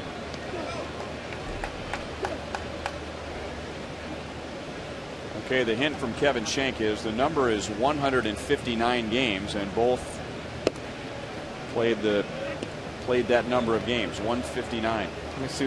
In the 90s, they had Greg Gagne.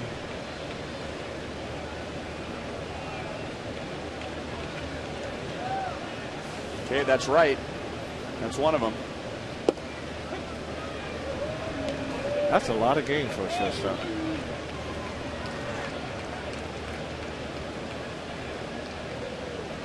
Alex has singled and struck out against Peavy. Still 1 ball, 2 strikes. Do we have to go way back to the very beginning?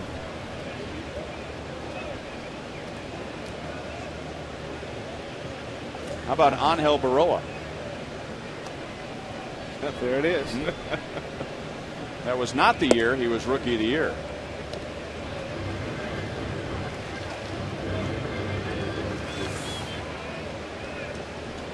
That's Angel Baroa singing to then hitting coach Jeff Pentland. Singing the Beatles, no less.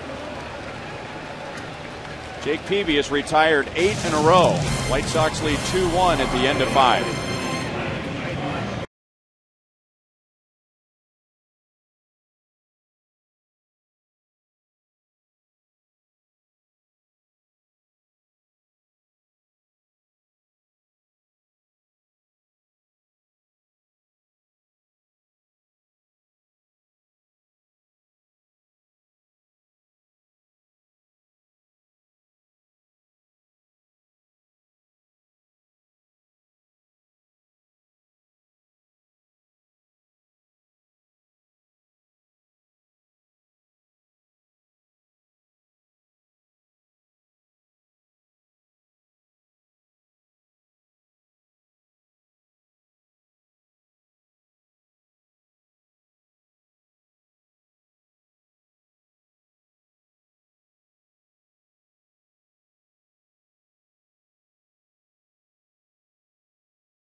Telecast is presented by authority of the Kansas City Royals and may not be reproduced or retransmitted in any form. And the accounts and descriptions of this game may not be disseminated without the express written consent of the Kansas City Royals Baseball Corporation. Ryan Lefebvre with Frank White, Joel Goldberg, who will be with us in a moment. Our producer Kevin Shank, director Steve Kurtenbach, associate producers Al Broughton, Sam Abramson. The producer of Royals Live is T.J. McGinnis. And speaking of Joel, tonight is a carsoup.com email the booth night, and Joel has been collecting your emails. Got a bunch of them as usual. Ryan, Denny Weinman in Lawrence wants to know, do you think Aaron Crow will get his feet wet in the rotation this September? Ned Yost has hinted at and told that Dayton Moore mentioned on satellite radio today that they'll look at extending Aaron Crow and give him a shot at the rotation next year.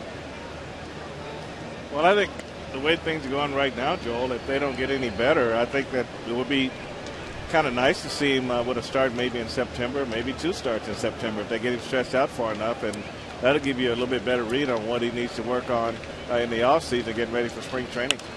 And somewhat recent history is Hosmer over to the tarp, almost overran it, but makes another good play.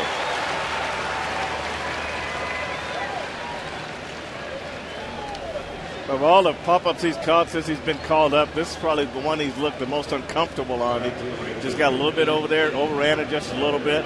The ball's coming back toward the right field line there, and he was able to be agile enough to make that catch. Right on Hosmer. Kurt Kilman in Hiawatha, Kansas wants to know about Hosmer's buddy, as that ball is going to go foul. Wants to know about Hosmer's buddy Mike Moustakas. I think a lot of people, guys, are wondering about this. His question says, why isn't Moose hitting the ball better right now? He has struggled since coming up. You know, Hosmer might be that rare exception of a young guy that comes up and seems to adjust right away. More frequently, we see guys like Moustakas struggle when they come up to this level. Frank, how tough is it to go from AAA to the big leagues?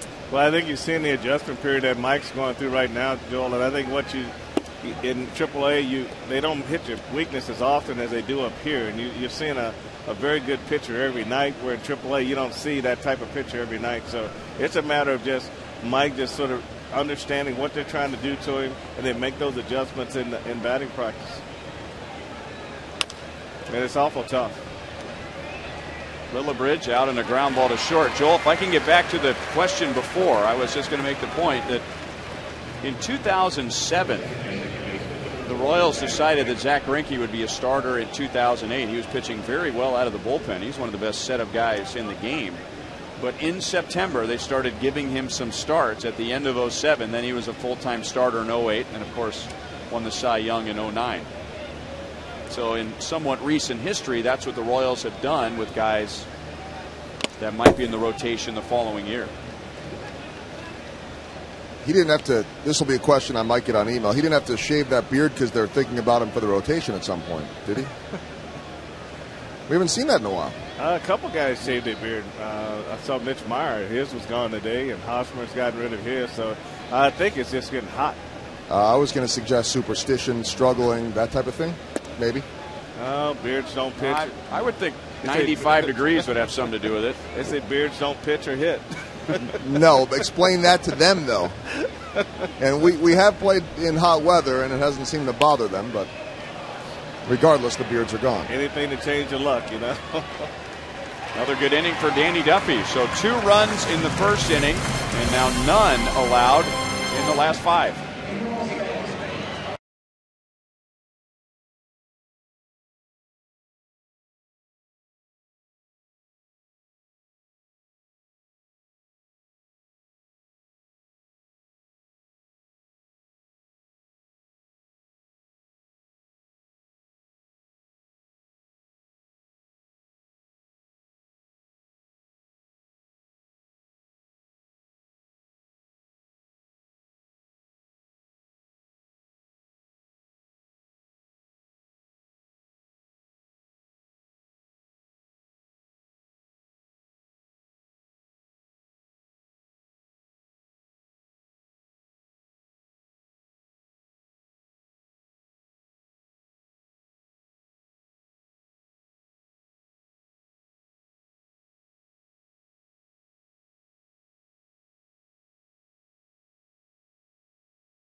Our contestant is Lisa Ferris from Lawrence, Kansas. If the Royals hit a home run this inning, Lisa will win $5,100. If the Royals hit a grand slam out of the park, Lisa will win $25,000 from Sonic and the Kansas City Royals.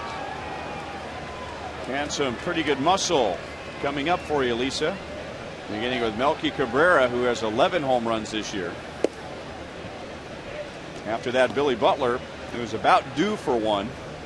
Jeff Francoeur with 13 home runs, and if anybody gets on, Eric Hosmer, who has 9. Here's a line drive that almost knocked Gordon Beckham onto I-70. One away in the 6th inning. You get a line drive hit at you like this, you just don't want it to move at the last minute. You want it to stay straight, and you can see the one thing that Gordon Beckham wanted to do was get his face out of the way of that line drive there. That ball was really smacked.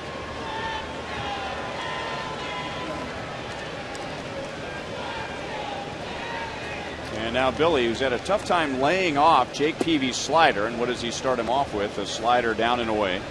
Billy has struck out twice on that pitch. Billy's last home run was over a month ago, June 10th. And remember, 5 career hits against Peavy, 3 are home runs. Jake Peavy's done a good job staying away from him. And those sliders have been off the plate. And then when he does come in, he's coming in enough that Billy's not able to get the fat part of the bat on the ball. Peavy yelling at himself as he falls behind 3-0. He's entertaining. I mean, not when he delivers the pitch, but many times after the result. Billy's swinging on 3-0. It's 3-1. I mean, he competes as much as anybody in the league. Wears his emotions on his sleeve. In 2005, with the Padres, he pitched in the first round of the playoffs with broken ribs. That's how hard he competes. Billy hits it very high but foul. And now 3-2.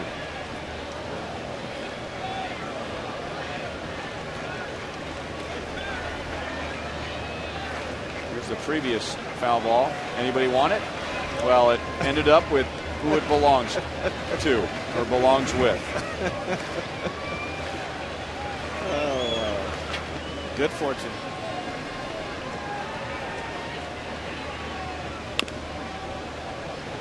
And it's still 3-2 on Butler.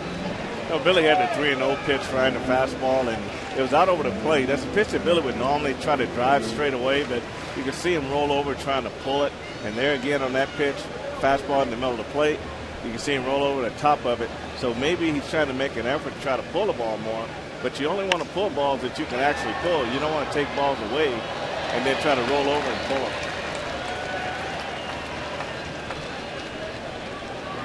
There's a fan who brought his glove. And he needed a glove for that line drive foul ball. That slider stayed up, and Billy muscles it into right field for a 1-out single.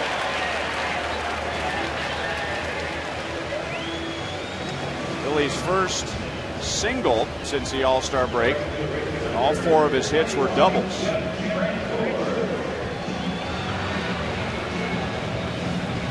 Then you take this hanging breaking ball, and that's a pitch right there. That if you're looking to pull, you can pull that hanging slider right there. But Billy just stayed inside of it and hit it to right field, and that's really what he would call his 2-strike approach, and that's what he wants to try to do. But definitely a hanging breaking ball. The guy that's looking to pull up the full. And now Francoeur gets a hanging breaking ball, pulls it into the corner. Billy to third. He'll stop there. Francoeur in the second with a double.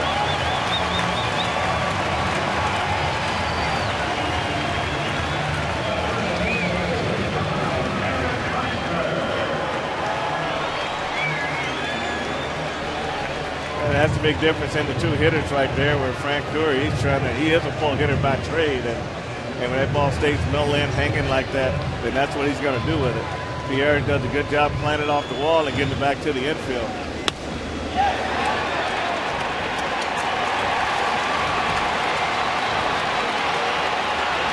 And you see Billy cruising to third base on that double. Ozzie Guillen out to talk to Peavy. There's an open base with Eric Hosmer coming up with 1 out. Nobody throwing in the bullpen. I'd like to get back to the Billy Butler base hit because it's a debate that has come up recently. You know, what type of hitter should he be? And there are some that, and that last pitch was a perfect example, a 1-run game with his strength. Hanging slider like that, should he have been thinking about the Royals Hall of Fame building as opposed to a single to right field? Well, around his whole career, he's hit one way. He's hit the ball where it's pitched, used the whole field. And it's kind of hard to say, hey, look, you need to pull the ball more. That's something he's never done in his whole life. So he kind of hits the ball where it's pitched for the most part. So basically with a guy like Billy Butler, you know he's an excellent hitter. You know he usually hits around 300. So you got to say, okay, if he's not going to be able to pull the ball and hit more home runs than we want him to do, where does he fit into the lineup? You know, should we move him out of the 3rd spot, out of the 4th spot, maybe move him back to the 6th spot? But you got to figure out how to piece that puzzle together to make his bat valuable to you in the lineup, because it's not as simple as saying, hey, I want you to pull the ball more. And that's not going to happen. It's just so hard to change that mindset when you've been doing this all your life. And if you weren't doing well, it's another story. Coming up on Sunday, the Royals take on the Rays at 1:10. We will celebrate Christmas in July with appearances by Santa and Chili the Penguin. The first 10,000 fans receive a Royals snow globe presented by the University of Kansas Hospital. Sunday at 1:10, Royals and the Rays. So Peavy will face Matt Trainer with the bases loaded and 1 out. And he hits a line drive, base hit center field. 2 runs will score. Hosmer goes to 3rd, and the Royals take the lead in the 6th inning.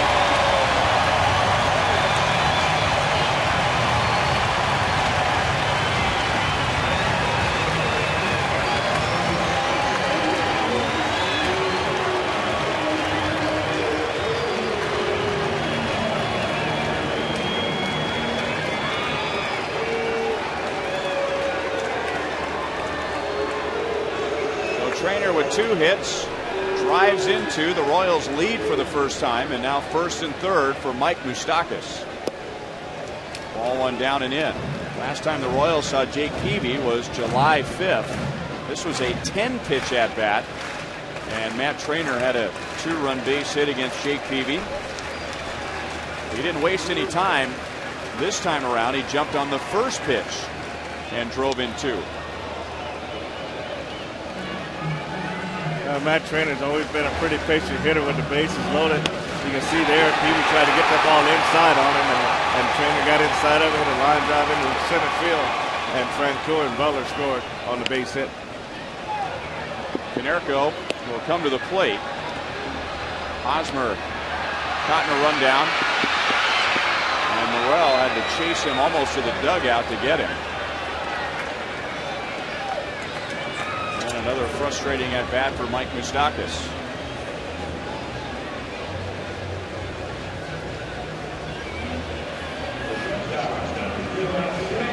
That's just a one hopper to Canerco. He throws in the Flowers, who you had Hosmer coming on contact, and they get him in a rundown and tagged him out at home plate.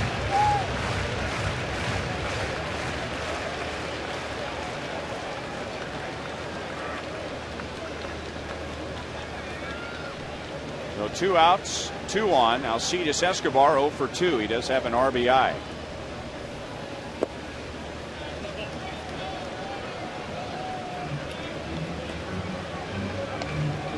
Well, this game is far from over, but Royals committing some mistakes earlier in the game, and Ned Yost has talked about Royals just haven't been in the position to cover those mistakes. So far tonight they have. Couple of scoring opportunities, bigger scoring opportunities that slipped away earlier in the game. Royals had a base running mistake, committed an error to lead off the 4th, but tonight, so far, they've been able to cover those. They've done a good job of it, too. And it's nice to get some offense from Matt Trainer. He's a guy that usually hits the bottom of the order. Anytime you get offense out of him, that's a big, big plus.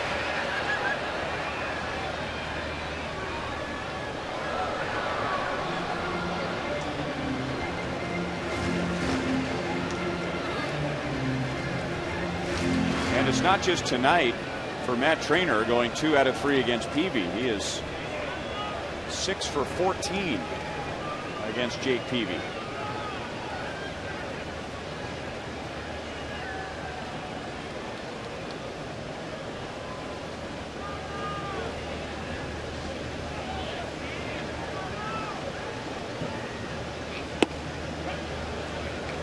Two balls and 2 strikes.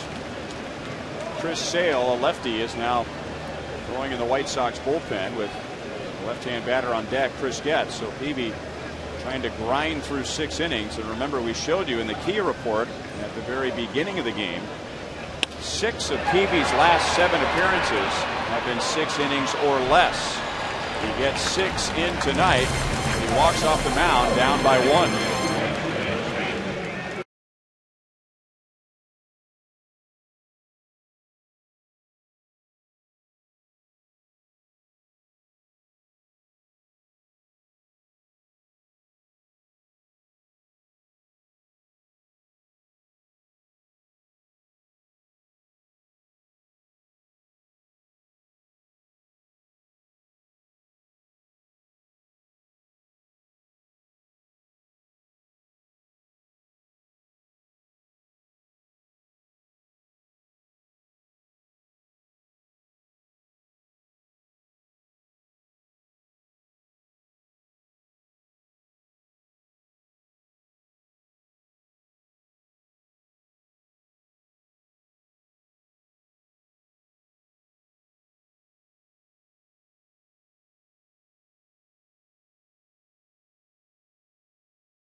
Pepsi Max is the official soft drink of the Fox Sports Kansas City broadcast booth.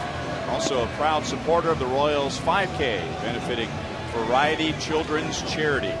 You can run or walk, and it all benefits Kansas City kids. Pepsi Max, 0 calories, maximum Pepsi taste.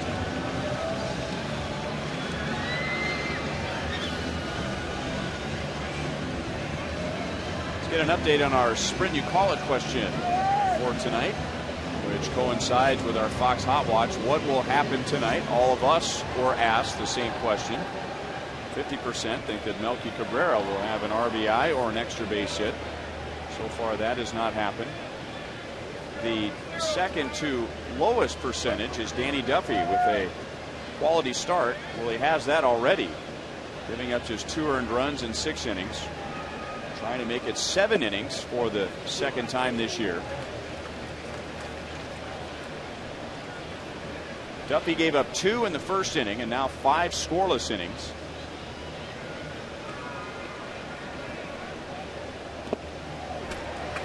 No balls and 2 strikes against Tyler Flowers, making his first start with the White Sox this year. Just recently called up, 0 for 2.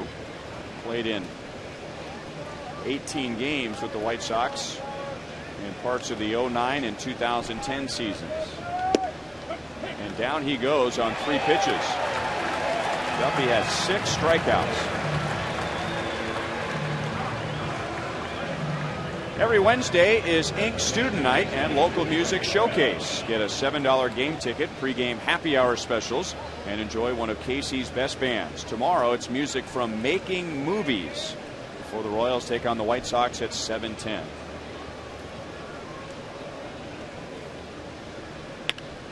He'll pop up. Eric Hosmer with a foul ball catch. 4 pitches, 2 down in the 7th inning. You know, that Flowers at bat was a huge one for me in watching Duffy pitch tonight. He came out and threw curveball for strike 1, came back with curveball for strike 2, and fastball on the outer half, strike 3. And to be able to repeat that curveball on back-to-back pitches, that's a good sign that he's getting better.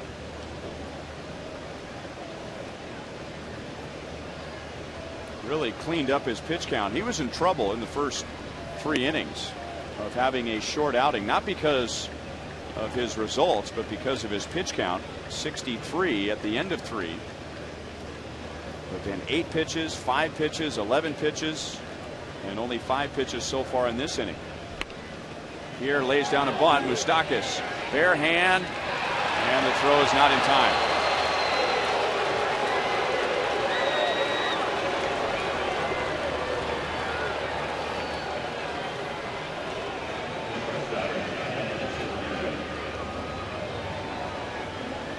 But you kind of knew somewhere in Juan Pierre's thoughts there was a bunt going to happen sooner or later, and he gets it down the line. And Moose comes in and gets a good grip on it with his bare hand, but Pierre was just too fast and beat the throw to first base.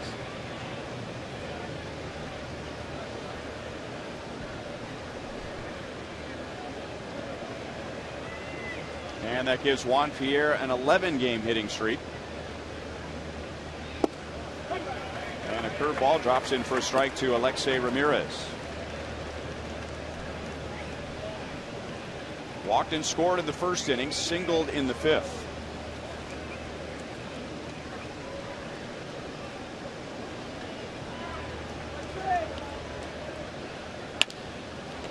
Duffy done a little bit of everything tonight,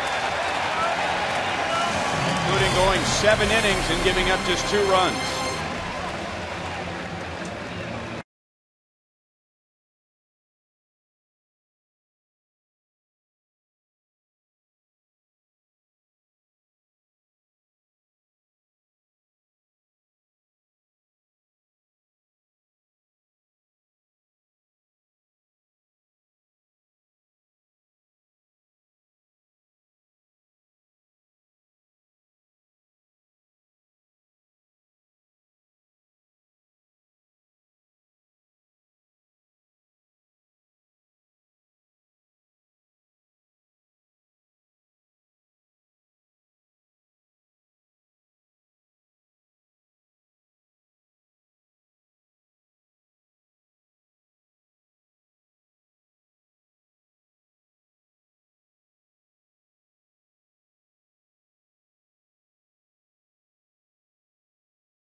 The Missouri Division of Tourism, and we welcome you to Stonehill Winery, located on a hill overlooking Herman.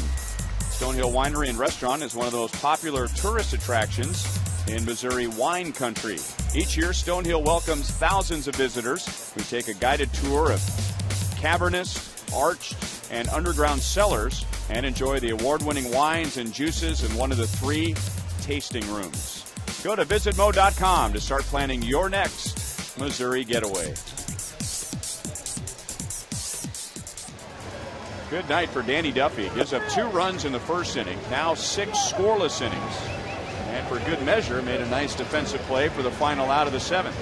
Well, I tell you, Danny's pretty athletic. I mean, he goes out and he runs, and you watch this play right here. He just runs over and nice little toss to Hosmer and just keeps right on into the dugout. All kind of emotion in there, I tell you. He's still got energy to burn. 94 pitches, but that might be a sign that he will not come back for the 8th. Jake Peavy did not come back for the 7th. It's Chris Sale who gives up a bunt single to Chris Getz. So a Chevy call to the bullpen, bringing on Chris Sale, who was the White Sox first-round pick last year and got to the big leagues last year. Had a very good year. This year, 34 games, 3.32 ERA, 40 strikeouts, only 16 walks. And replacing Jake Peavy, who gave up 3 runs in 6 innings, so what they would call a quality start. I don't think Jake Peavy wants to have any discussions about a quality start right now. What do you think? I think he's just fuming. And, you know, like you said, I think he's more mad at what he didn't do than actually what the score of the game is.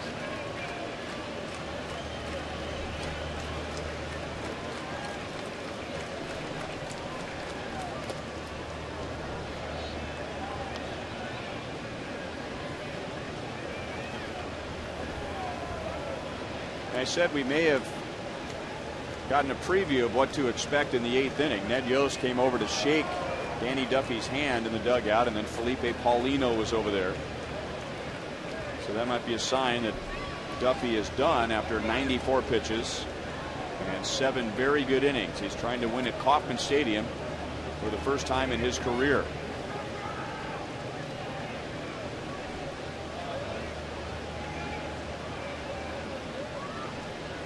Getz took off. They throw to first. The throw is behind Konerko, but still able to get it to Ramirez. So 1-3-6. Second time a Royals runner has been caught stealing tonight. He just basically going first move right here. Celtics made a difficult throw to Konerko. He made the adjustment and made a good throw down low to Ramirez at shortstop, and he put the tag on Getz.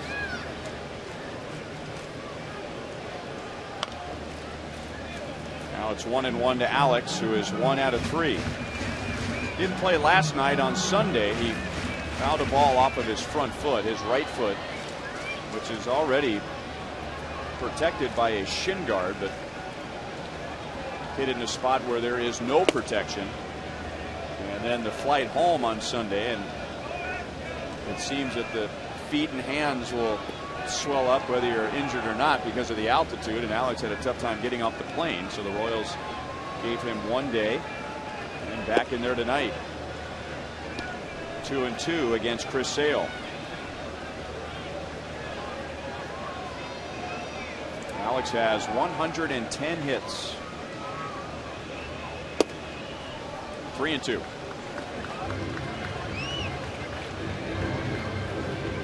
Well, he's got the little extension on that shin guard. He fouled the ball off the top of his foot, and so they said, well, you got to put the other part on there now. Beckham throws him out, 2 away. Coming up in the middle of August, the Royals will be hosting the top 2 teams from the American League East. The Yankees will be here in Kansas City Monday, August 15th through Wednesday, August 17th. And then it's the Red Sox after that, the 18th through the 21st. Get your tickets now at Royals.com or call 1-800-6-ROYALS.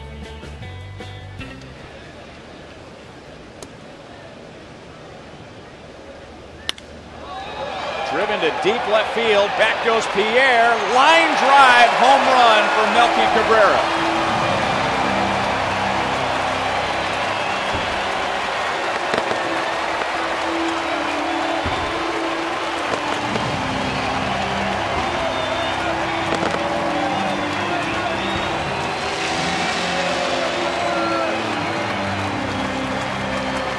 Just watch how he comes down on this fastball. Just comes right down through this pitch. And, I mean, it was just when it left, you didn't think it was going to go that far, but that ball just got out there and just got some jets behind it and ended up deep into the left center field bleachers. I mean, he got through this pitch very well, right down through. Well, as you mentioned earlier, he is so strong.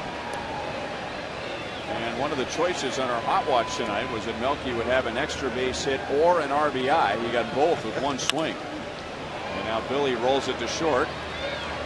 Alexei Ramirez throws him out. That's the inning. The Royals add on a run. It's in the hands of the bullpen now, 4-2 KC.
12th home run. The Royals lead 4-2 as we go to the 8th inning and take a look at the Panera Bread American League scoreboard. The Tigers a game back in the Central coming into tonight. They're way out in front of Oakland.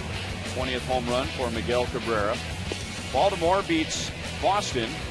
Boston had won 3 in a row. Seattle and Toronto tied. They're in the 10th inning. Seattle has lost 9 in a row. Tampa Bay in front of the Yankees. Cleveland swept a doubleheader from Minnesota yesterday. They're in front 1-0 in the top of the 8th inning. Cleveland a 1-game lead over the Tigers, 4.5 games over the White Sox. And then Texas at the Angels later tonight. Texas has won 11 in a row. That's the top 2 teams in the West. Chevy called to the bullpen, and it's Greg Holland trying to protect a 2-run lead. His 20th appearance. Excellent numbers. A 1.04 ERA. And the league is hitting 194 against Greg Holland.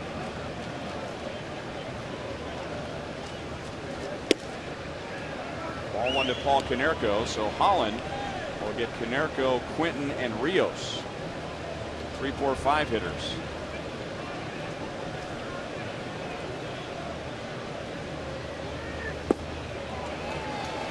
Fooled him badly, and it's 1-1.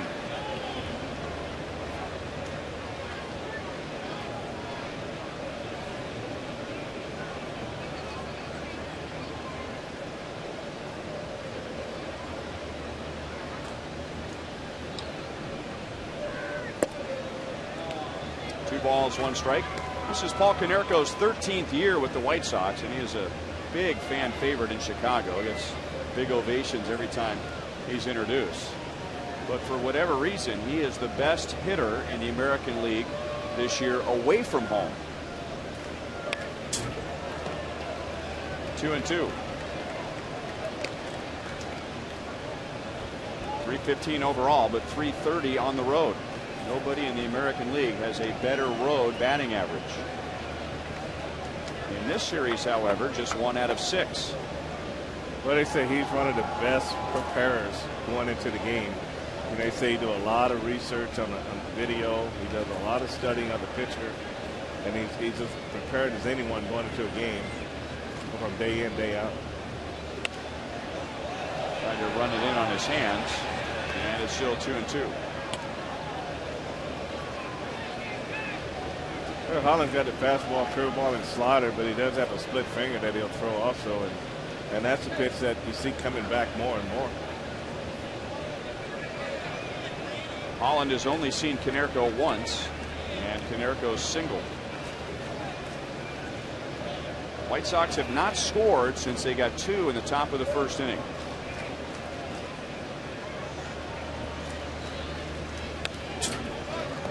And we'll do it again at 2-2. That fastball running in at 98 miles an hour. Wow. I wonder if it feels like to throw that hard.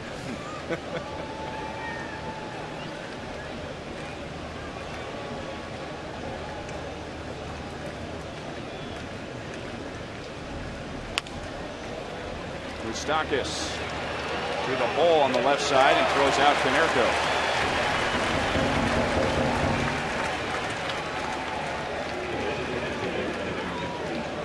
Look at this pitch. This curveball here right out of Holland's hand. And Konerko hits around it, right on top of it.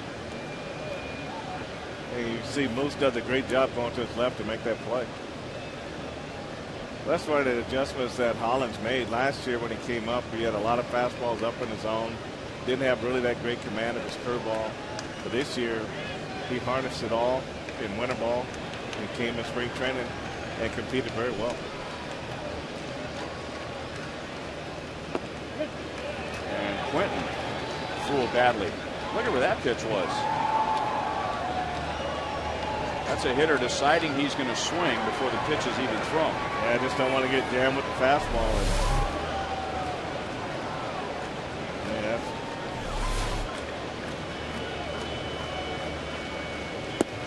Wow. That's that split finger that you're looking at. That is some kind of pitch.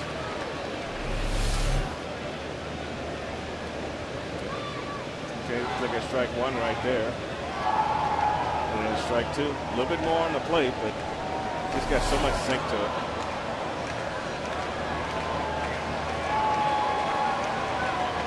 Holland can aim for that Kaufman Lab sign and see what happens.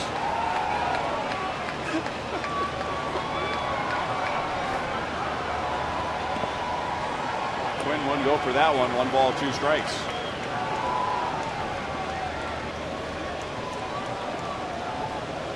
Talk about a bullpen or a pitching staff building it backwards, starting with your closer. Then there's the setup man. And then over the last 5 years or so, we've been hearing about the setup man to the setup man.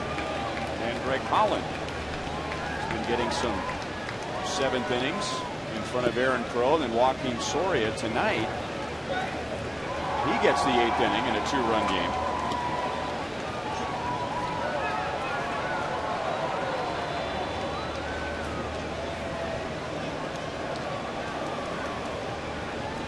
Saw Aaron Crow earlier tonight exercising his arm with that surgical tubing.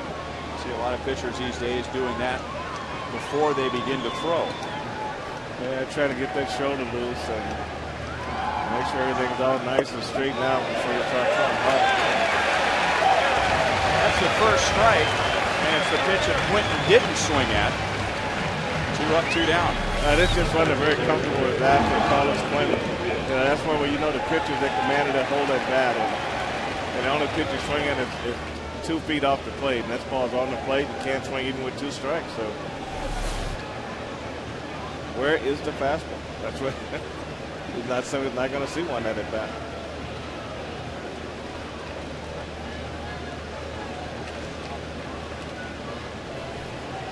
And now Alex Rios, a 208 hitter when the game began, but 2 hits for him tonight, including a double and an RBI.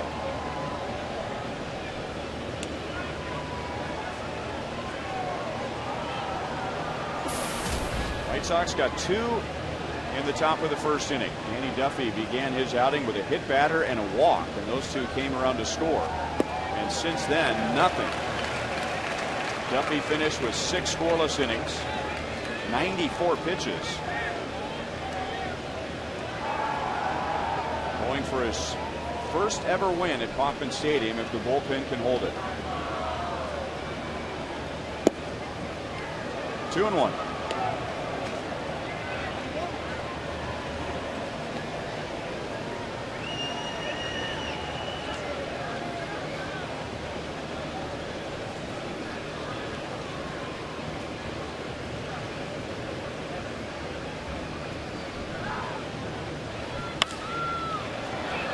Slice to right field, and Francoeur into the corner, and Greg Holland has an easy 8th inning.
Lead the White Sox 4-2 in the middle of the 8th. Lately, Ned Yost has been talking about the Royals needing to cover their mistakes. They did have some mistakes tonight. They have been able to cover them in large part because of the pitching performance of Danny Duffy. We'll break that down. Highlights, Jeff Montgomery analysis at a busy Rivals out in right field. That you can text your questions in there. 432-432 space keyword live. Coming up after the game on Boulevard Royals Live. Ryan? All right, Joel. Go get them. They're waiting for you out there. Here's Brian Bruni, who has not shaved his beard. 18th appearance for the White Sox. Made the team as a non-roster invitee.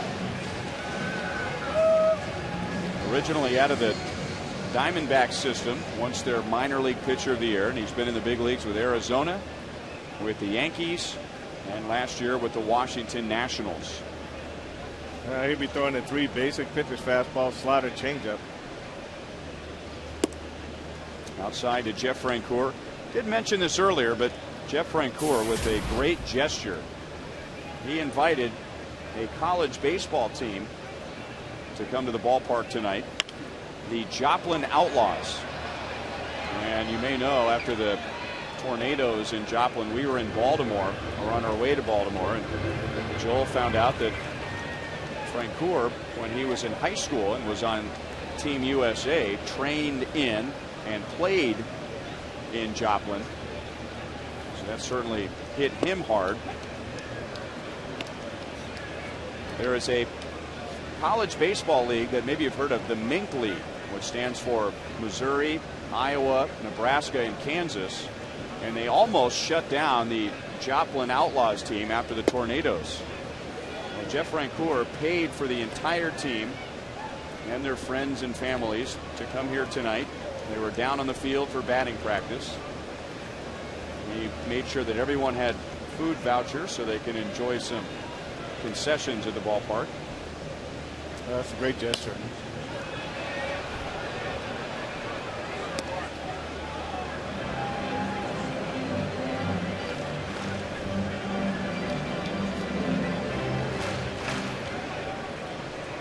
At the plate, Francoeur 1 for 3 with a double and a run scored.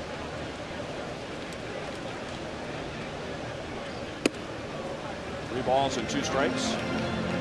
There are some of the Joplin Outlaws and their families.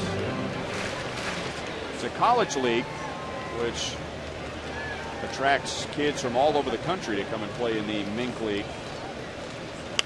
So not only the college players, when I say their families, they're host families, and some of those host families had homes destroyed during the tornadoes, and that's why they considered shutting down the league for the rest of the summer. They decided not to do that. The league just ended yesterday, so they finally had the time, thanks to Jeff Francoeur, to come to Kauffman Stadium and enjoy the big league experience.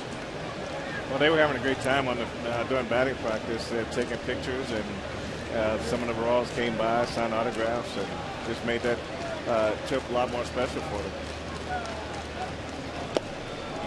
Laid on a fastball at 96, and Bruni, looking at Fox Tracks, is really trying to stay away from Francoeur. One down in the 8th inning.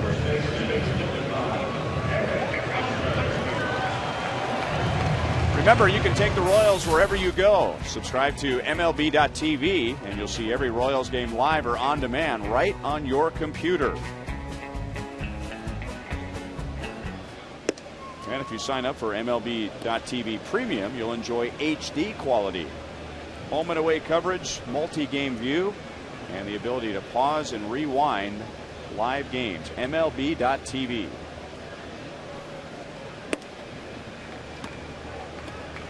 Eric Hosmer, an infield single, an intentional walk, a run scored, and his usual solid night on defense.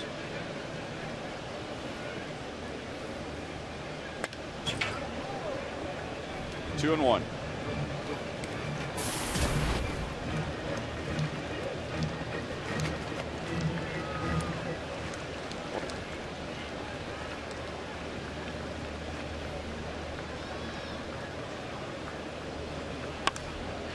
Hard hit past Ramirez, and Hosmer has his second hit tonight.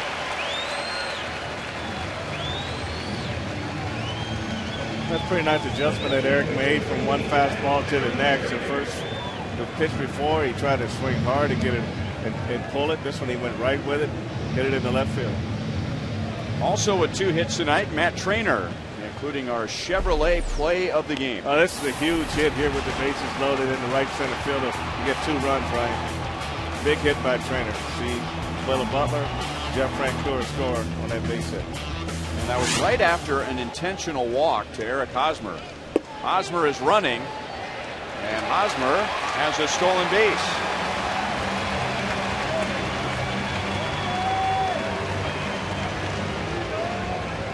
Well, the Royals going to put the pressure on you with anybody that's on the base if they feel like the time to the plate is right. And Eric Hosmer did a good job getting down there and stealing this base.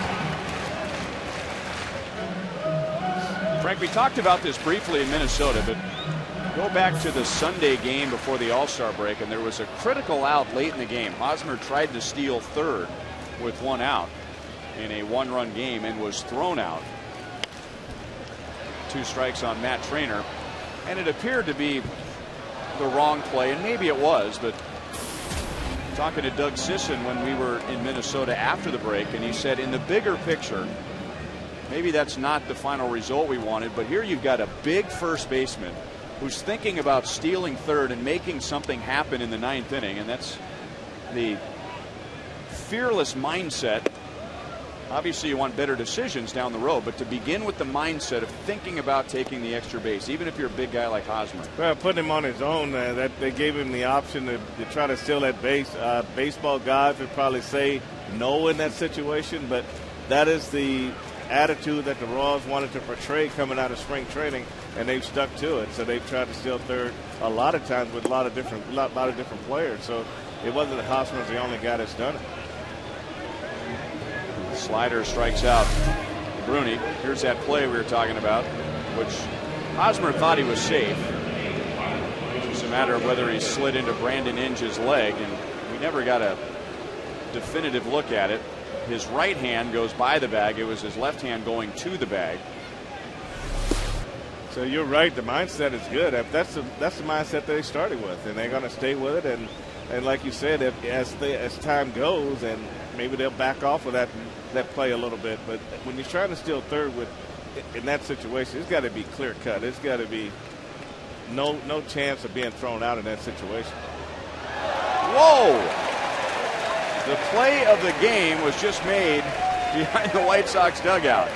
Yeah, he probably saved someone else.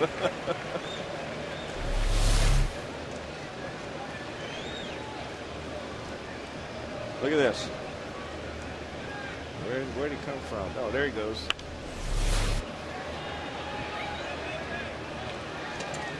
An outstanding play, leaving his feet. He brought his glove.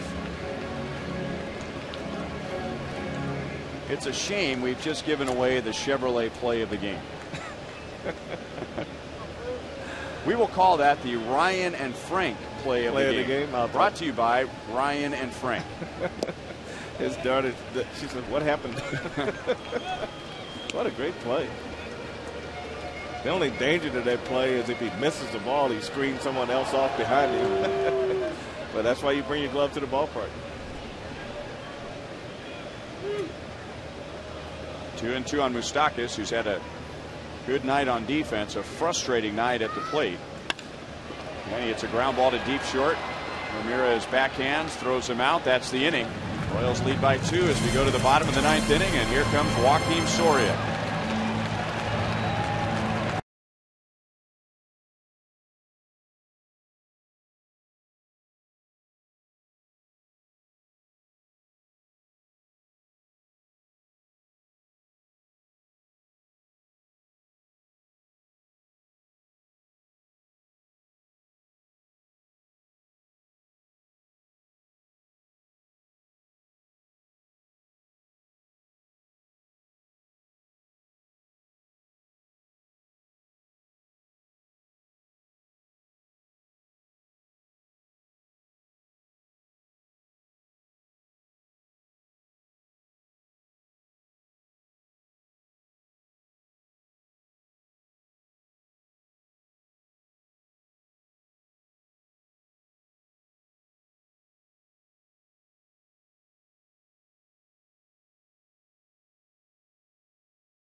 means one thing at Kauffman Stadium, and that means Joakim Soria going for his 17th save since regaining the closer's role in early June. He is 9 for 9 with a 0.53 ERA. So he is back, to say the least. He has a couple of runs to work with. Brent Lillibridge will be called back, and Soria's former teammate Mark Teahan will bat for him, followed by Gordon Beckham and Tyler Flowers. 6, 7, and 8 in the White Sox lineup. And when Soria comes in the game, the opposing hitters have to look at, he's got a fastball, cutter, curveball, slider, and changeup. And that's a lot to deal with when he can get them all over the plate.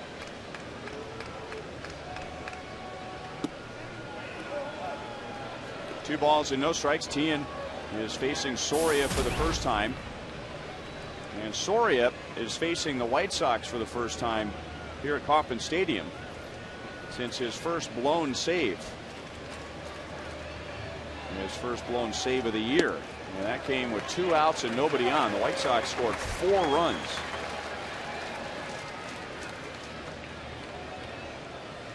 White Sox with 2 in the first inning against Danny Duffy.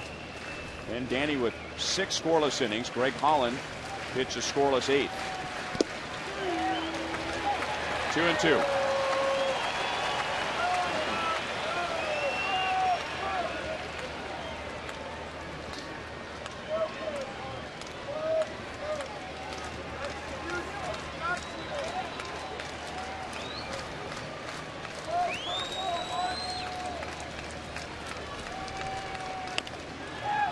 A slow roller. Soria cuts it off. He'll go to the bag himself. Able to keep his balance.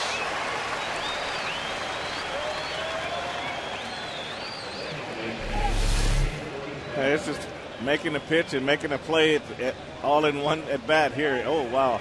That's always a risky play for a pitcher going that fast and bending over that to that degree. So you always worry about your hamstrings in a situation like this. But Soria was able to keep his balance and finish the play off.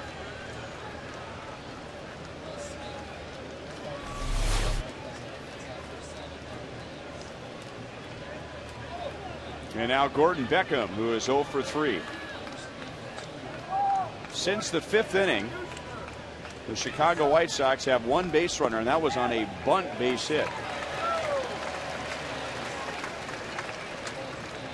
Since the 3rd inning, all the White Sox have are 2 infield base hits and a runner reaching on an error.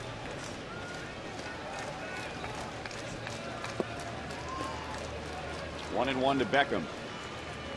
0 for 3 in the past against Soria. The best he's been able to do is reach with a walk. 0 for 3 tonight, reaching on an error. 9-game hitting streak for him on the line.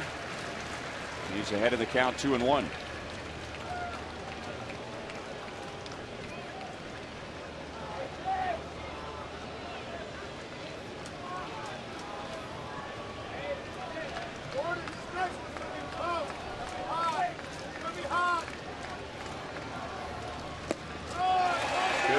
Breaking ball away, 2-2. Yeah, nice slider by Soria right there. Just off the outside edge of the plate. Looks real good to Gordon Beckham, but take an idea of where this pitch was supposed to be and where it ended up. Worked well for Soria. And now a base hit into center field. So Beckham extends his streak to 10 games. And another pinch hitter coming up for Chicago. The boos might give it away. It is A.J. Pierzynski. It's been like this for several years for Pierzynski, so I'm sure he's used to it now. But I remember a few years ago, Ozzie Guillen, who sees the game through a little different shaded lens, would encourage people to boo A.J. Pierzynski because he said it made him better.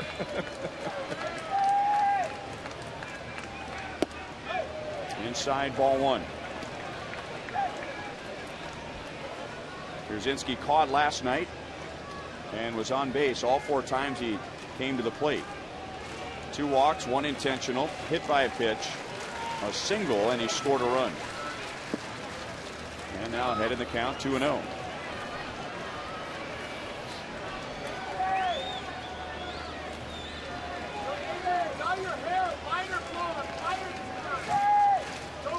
Well, everybody knows his name. And when a guy plays well against you, he's remembered. Late on the fastball, 2-1.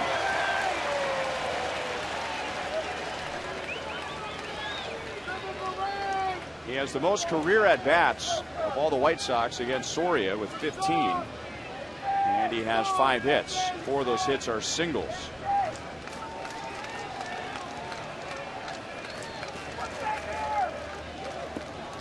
Blocked by Trainer, and that keeps Beckham at first base and keeps a double play in order. Yeah, Trainer did a good job on this changeup. He knows it's going to be down in the dirt, but it bounces well out in front of the plate. He's able to get over and get his body in front of it to keep it from getting behind him. That's a good job of blocking right there.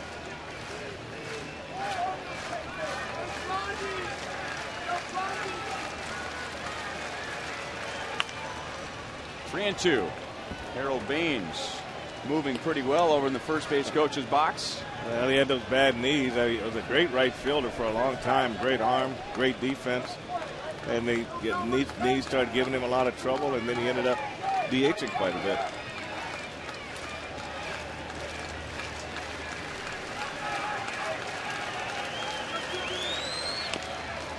Still 3 balls, 2 strikes.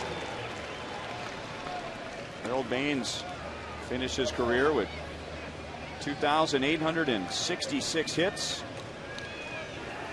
384 home runs. A lot of hits, a lot of home runs.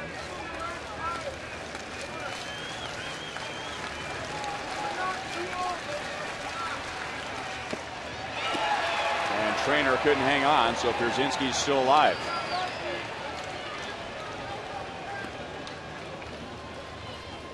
And when we say he couldn't hang on, most people will agree that there really is no skill involved in catching a foul tip. That is true. There aren't guys who are good at that and guys who are bad at it.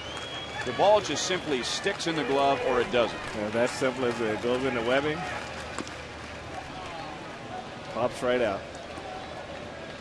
I guess the only factor, if you really wanted to stretch the theory, would be that if a catcher has very soft, supple hands, that there will be less resistance when the ball goes in the webbing, but it's not something you can practice, and there's no catcher who's better than another at that skill. That's true. The lighter you tip it, the easier it is to catch. Mike Moustakas, he has not had a good night at the plate, but what a great way to finish the game. He starts a 5-4-3 double play. Well, that'll put a smile on his face and maybe give him a lift as he thinks about tomorrow night's game. The Royals have evened the series at 1 game apiece. Danny Duffy wins for the first time at Kauffman Stadium. And what an outing for him, Frank. He gives up 2 runs in the first inning, had difficulty throwing strikes, and then just cruised for the next 6 innings. I think he basically found his curveball, and when he found it, he did a great job of using it and was able to breeze through some easy innings later in the outing. And when a left-hander slices the ball to third baseman, it's not an easy ball to catch, but Moose does a great job, and he did a good job getting this ball down to second base. Chris Gadd turned it and doubled up A.J. Pierzynski at first base.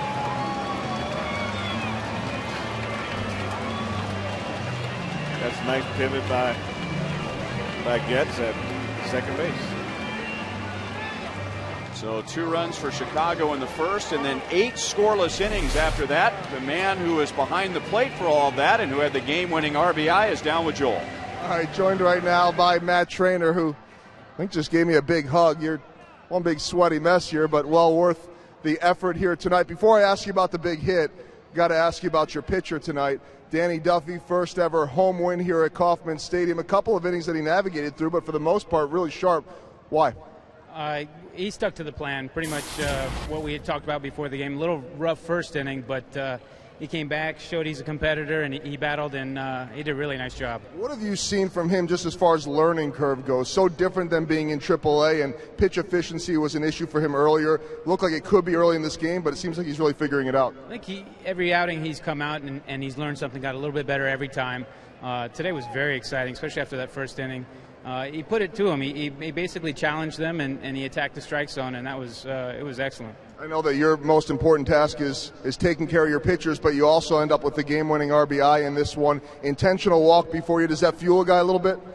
Yeah, you never want to get the guy in front of you walk just so they can see you. Obviously, there's a lot of strategy involved there, and Peavy's a good pitcher. Thought he could get a ground ball out of me, and I'm not the fastest guy on the team, so to get that hit was pretty satisfying, yeah. Final thing, team meeting today, and I know you guys don't talk about what happens on behind closed doors, but how about just the importance of that and trying to get this thing back on track? I think the importance of any meeting is to basically have everybody on the same page, and I think we're all moving forward as far as what we want to do on the field, and we're going to keep playing hard baseball and keep getting better.